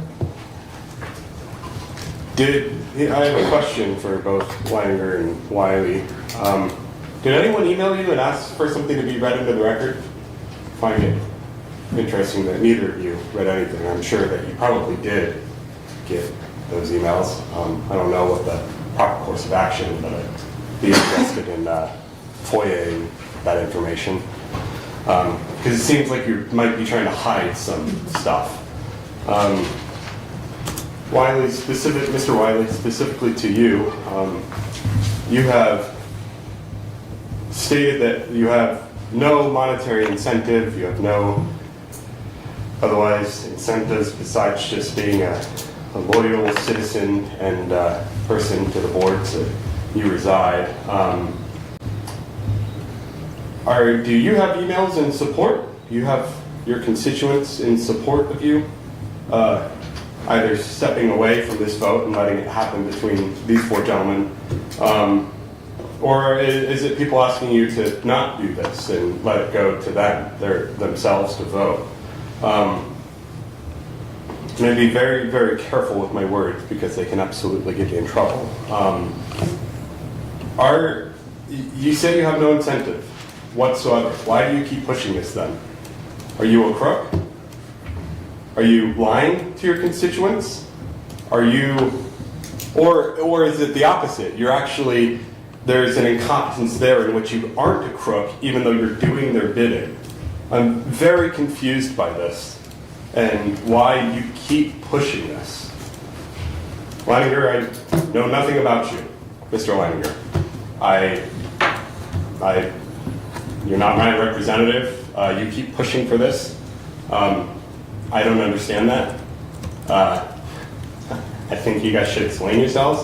Mr. Collins, I don't know why you decided to move that. I think the only offense I take is that there are so many people. I can't even tell you the dollar amount right now it's cost me and my company and the families that I employ for me to be here and to give my people the time off to be here to then postpone it.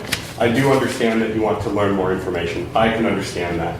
I would implore you to, even if the number does change, one way or the other, to let this go. Change the wording, do as you need to do to make it legal and such, and let us vote on it. Thank you.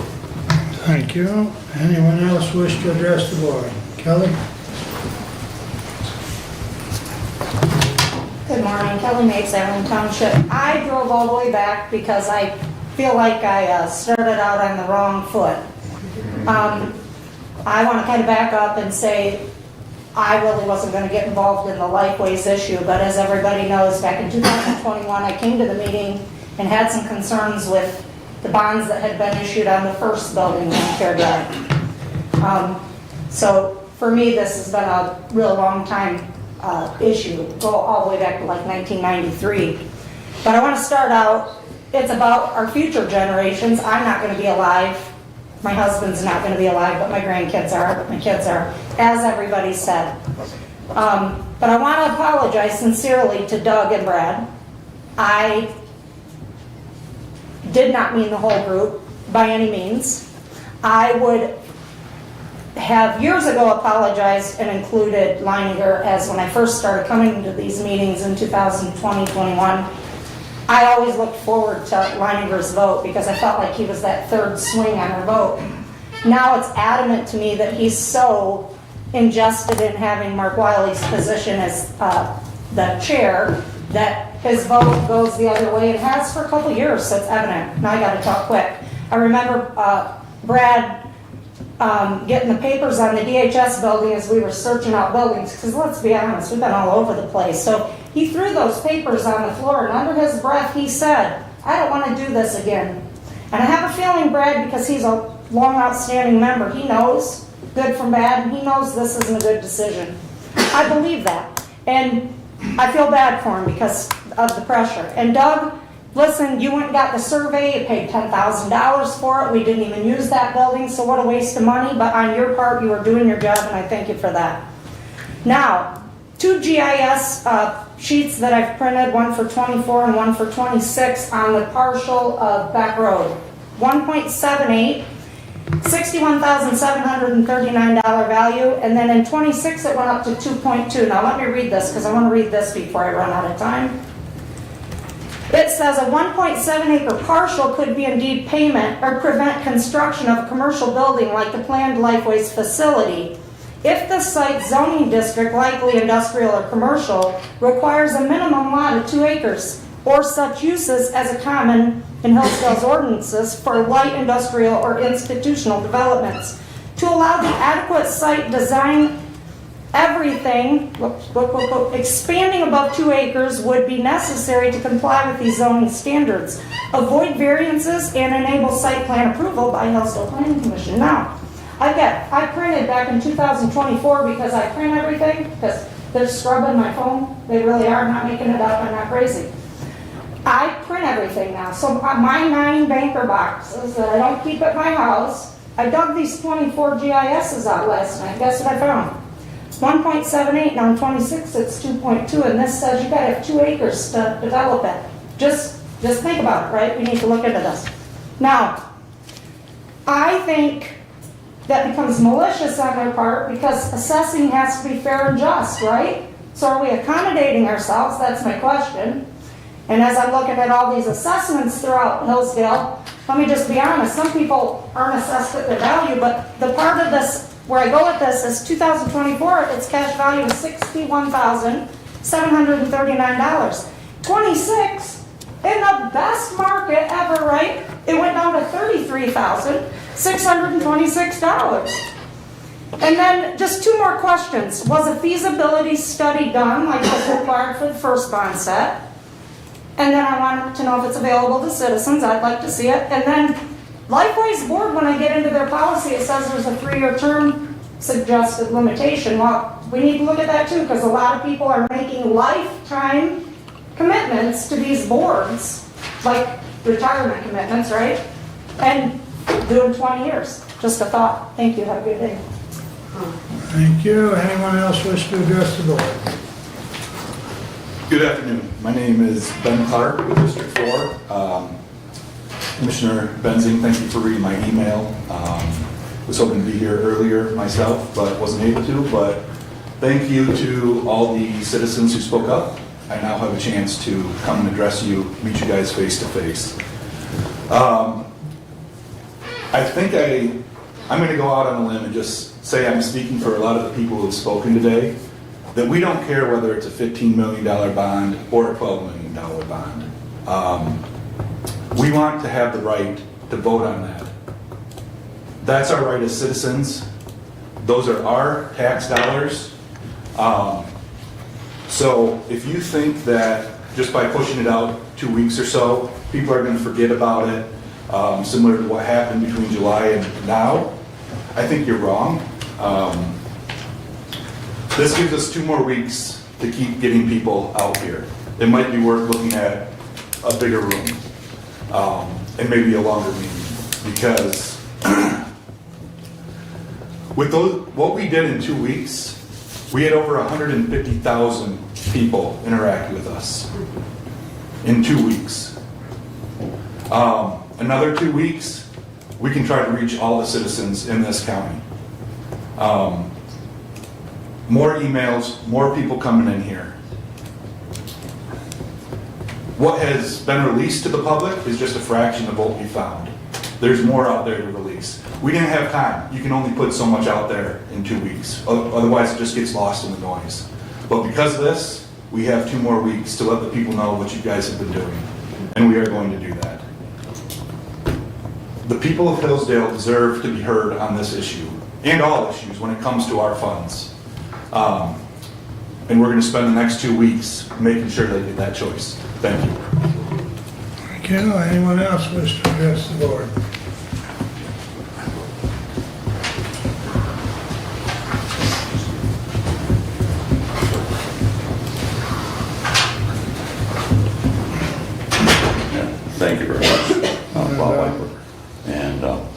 guys, the greatest of discussions are, you guys want to say that go to the citizens. As far as I'm concerned, it's a stacked deck against the citizens, no matter what. Abe is in control of these issues coming up, and a lot of us try to address what he's got for information. And as I said before, the heart is not, the right thing to do. We need to change this back to where we have paper ballot and coming in the door, put it in a box that we can all put our thumbprint on. I don't like the setup of it. I don't care for it any longer. We went through it before, and it's just absolutely wrong for our county. I have here also, just to say the least, when I got myself out of the hospital, which I was imprisoned in Henry Ford, I had my antique cars here. And again, I never got them back. Something like, why is it, this is not a report that Mr. Brady had, and state that that is not in their references. And I go down there to your local place of licensing, and they say, well, I can't turn it in because there's not a report on it. And that goes back to the BS from the Hodshire. That goes into the crap of this county. And you guys are asking for more money and more money? I mean, it's time you guys just stop. I'm going to get hit in the head again, I'm sure. But, it's time this kind of rousing stuff goes on. And Mr. Collins, please, while other people are speaking, quit letting that chair squeak as much as that is. That's just irritating as hell. Thank you. Anyone else wish to address the board?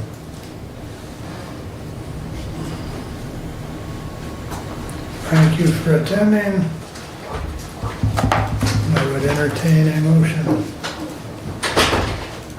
for a closed session, please.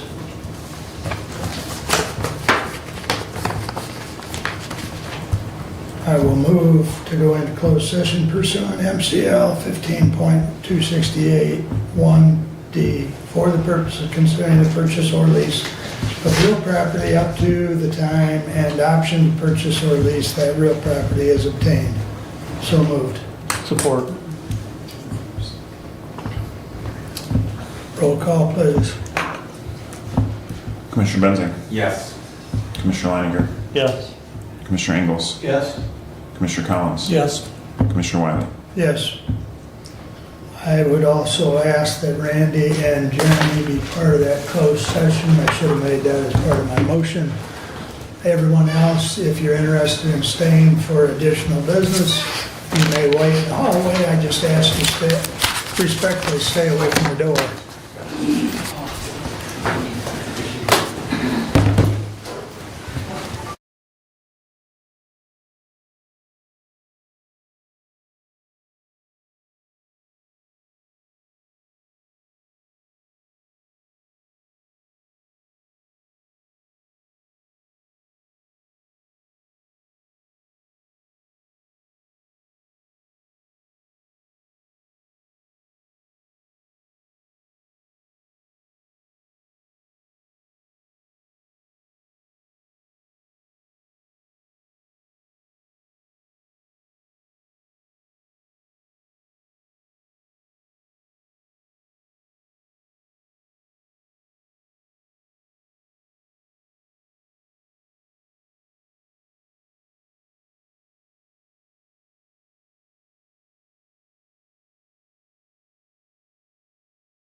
Hang on, somewhere. Hey, this is not the latest we've been to, just so we know. Tell Matt, right second down to get a donut. Thanks a lot. I'll ask that question before we get into it. Anybody out there, Doug? No. Not even Mark? Okay, it's back online, so we can make a motion. I see, I see where you're going. Yep, yeah. Similar to what we tried with Branch County. Alright, we're back online. All right, I need to go back to regular session. Support. Supported. All in favor, signify by saying aye. Aye. Thank you. Doug, there was no public left in the hallway? No. All right, thank you, sir. I move to approve the minutes from the closed session as read by the clerk prior to exiting closed session. Do I have support? You was gonna support. I know, we're all in favor, signify by saying aye. Aye. Opposed, same sign. Minutes are approved. I believe that leaves additional business. Brent? Just a couple of things that were raised in public comment earlier today. I have never seen a communication from Lifeways regarding a reduced bond amount. I know people have mentioned that they just had stuff in their minutes about that. When I asked the bond council to write the resolution that was brought at our last meeting, I had no communication from Lifeways. After I had that communication with the bond council, Commissioner Wiley mentioned to me in a phone call that there had been talk about it at Lifeways. He thought communication had come to me. I never received any communication, and even to this day have not received communication saying they want a lower amount. So I have no idea why I haven't gotten it, but I have nothing. Additionally, I have no idea where Mr. John got his thoughts that he put in his memo that we're guaranteed that we're going to issue a bond and we can bring a resolution at the next meeting, because this is the next meeting and there's no resolution for bond issuance on our agenda today. So the other thing is those individuals that say maybe we'll find another mental health authority to partner with. You know, Hillsdale County and Jackson County jointly created Lifeways. Underneath Public Act 7 of 1965, the Urban Cooperation Act, the two counties went together pursuant to Public Act 258 of 1974, the mental health bill to create the mental health agency. Later on, they converted it over to the mental health authority. This body could vote to terminate that. Jackson County could vote to terminate that. In one aspect, Jackson County has maybe a better reason to vote to terminate that, because in the time frame since then, they have bonded at least 3 times to support Lifeways building projects. Lifeways is still paying on those building projects. As of their last recorded audit, that figure was still outstanding on those bonds of $6,765,000. The payment, I believe, per year right now is about $790,000 in principal that Lifeways is paying down on those bonds. Lifeways has already paid for a building in Hillsdale County, at least one, the building that they're currently in. That building was built in 1993. Bonds financed not by the county at that point in time, but by another entity. Lifeways paid them, and then Lifeways has paid us rent since that building was paid off. So Lifeways has returned and made their obligations, pays their obligations, continue to pay their obligations to Jackson County. So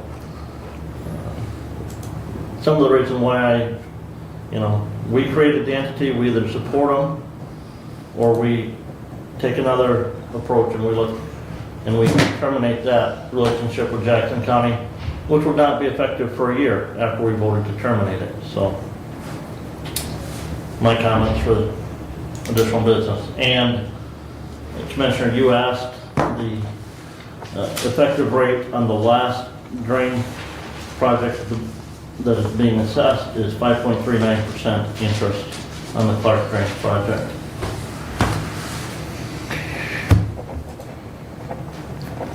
Kevin. I just wanted to be known that the reason I wanted it tabled, the motion tabled for the resolution, was I'd like to know what the minimum Lifeways needs for a bond. If it's less than 15.5 million, I don't want to put it on the ballot for more than what it is. And if they're willing to do this in stages, I'd like to know a price for that also. So that it's more of a pill to swallow instead of the 15.5. 12 million is still a lot of money, but if they could get it cheaper than that, then it's just something to look at. I'm sure that can be provided, but I do know the Facilities Committee and the Finance Committee of Lifeways both, although the idea had been tossed around, they didn't want to split it up. The two committees didn't want to split it up from the standpoint of building costs and funding later on. So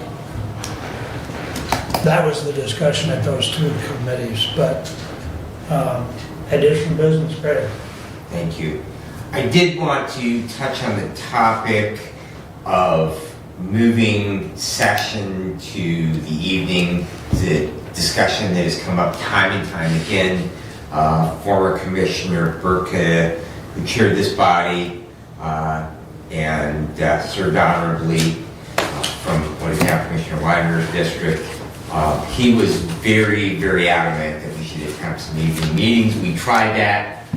We have previously, prior to then, have tried some evening meetings. It does not increase public participation. While I fully understand the desire of the public and their work day, that there's two components. Number one, they need to understand this is the work day. This is our work day and our county employees' work day. And just as the state legislature meets Monday through Friday through the work day, we do as well. To that, however, that I would like us to possibly consider, because we have done this in the past when we have had overflow crowd, to see if the circuit courtroom might possibly be available for our next regular meeting. There's a couple of things with that. Number one, there's good audio video equipment in there that we could then broadcast and use this space as overflow space and use that because there is a significantly greater amount of seating. And if that space would be available on that Tuesday, I would at least like for us to consider that. And then obviously we would need to make the necessary notice of the move of our meeting at least 18 hours prior to our meeting. I don't think you need this as overflow space, but that's just my opinion. But again, it would just be, we would at least have a contingency. But we'd have to check with David. I do not think we're set up over there for the YouTube, so we would not be on YouTube. We have cameras and we have internet. That's That's a Dave question, not me. Yeah. But we can certainly look into it. He's probably texting Chelsea right now. If you're looking at their calendar online, they have stuff from 2:30 on March 10th. Okay. So, but the morning's wide open. According to what's posted online. Okay. Sure. If we could make that inquiry. Abe and I will. What do we got? Thank you. I was texting, but now we think.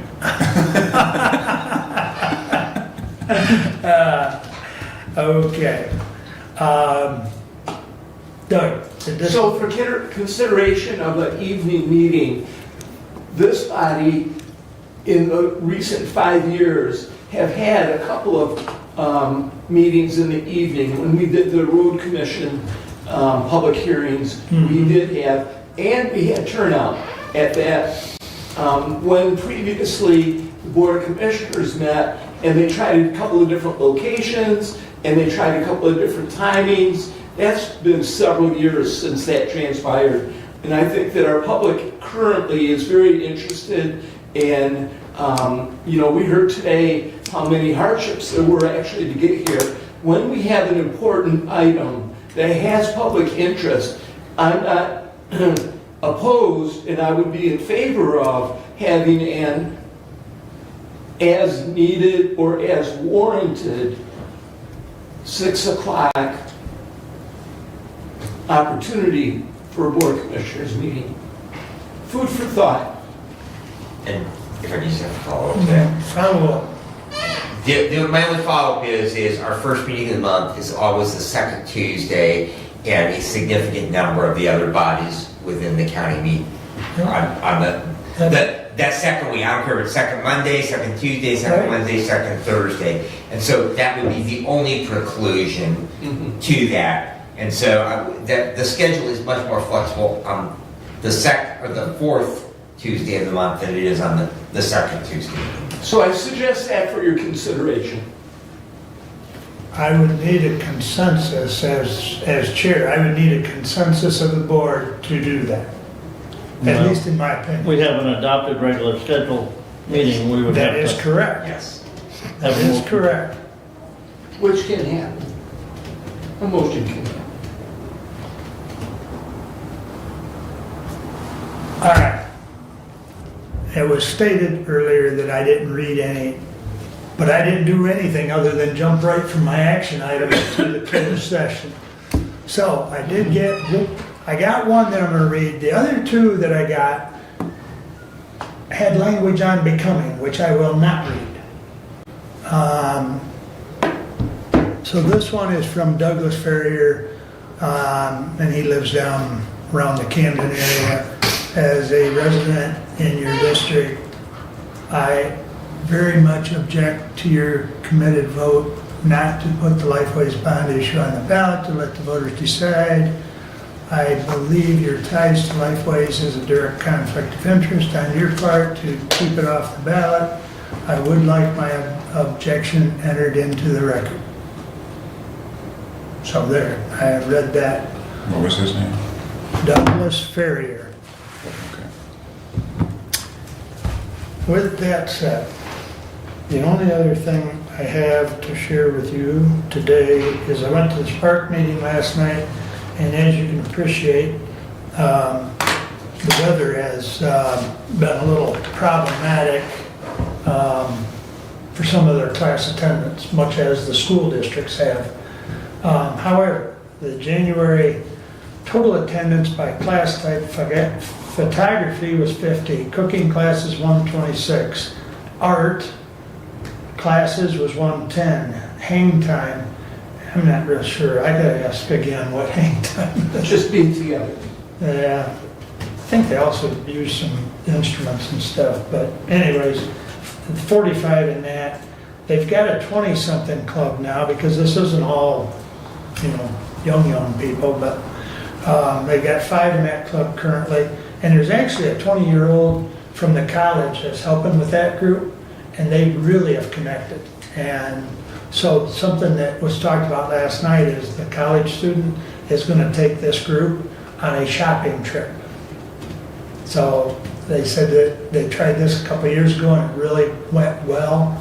And it's, with somebody that they're able to connect with. So I think that's a neat little thing. Book club 30.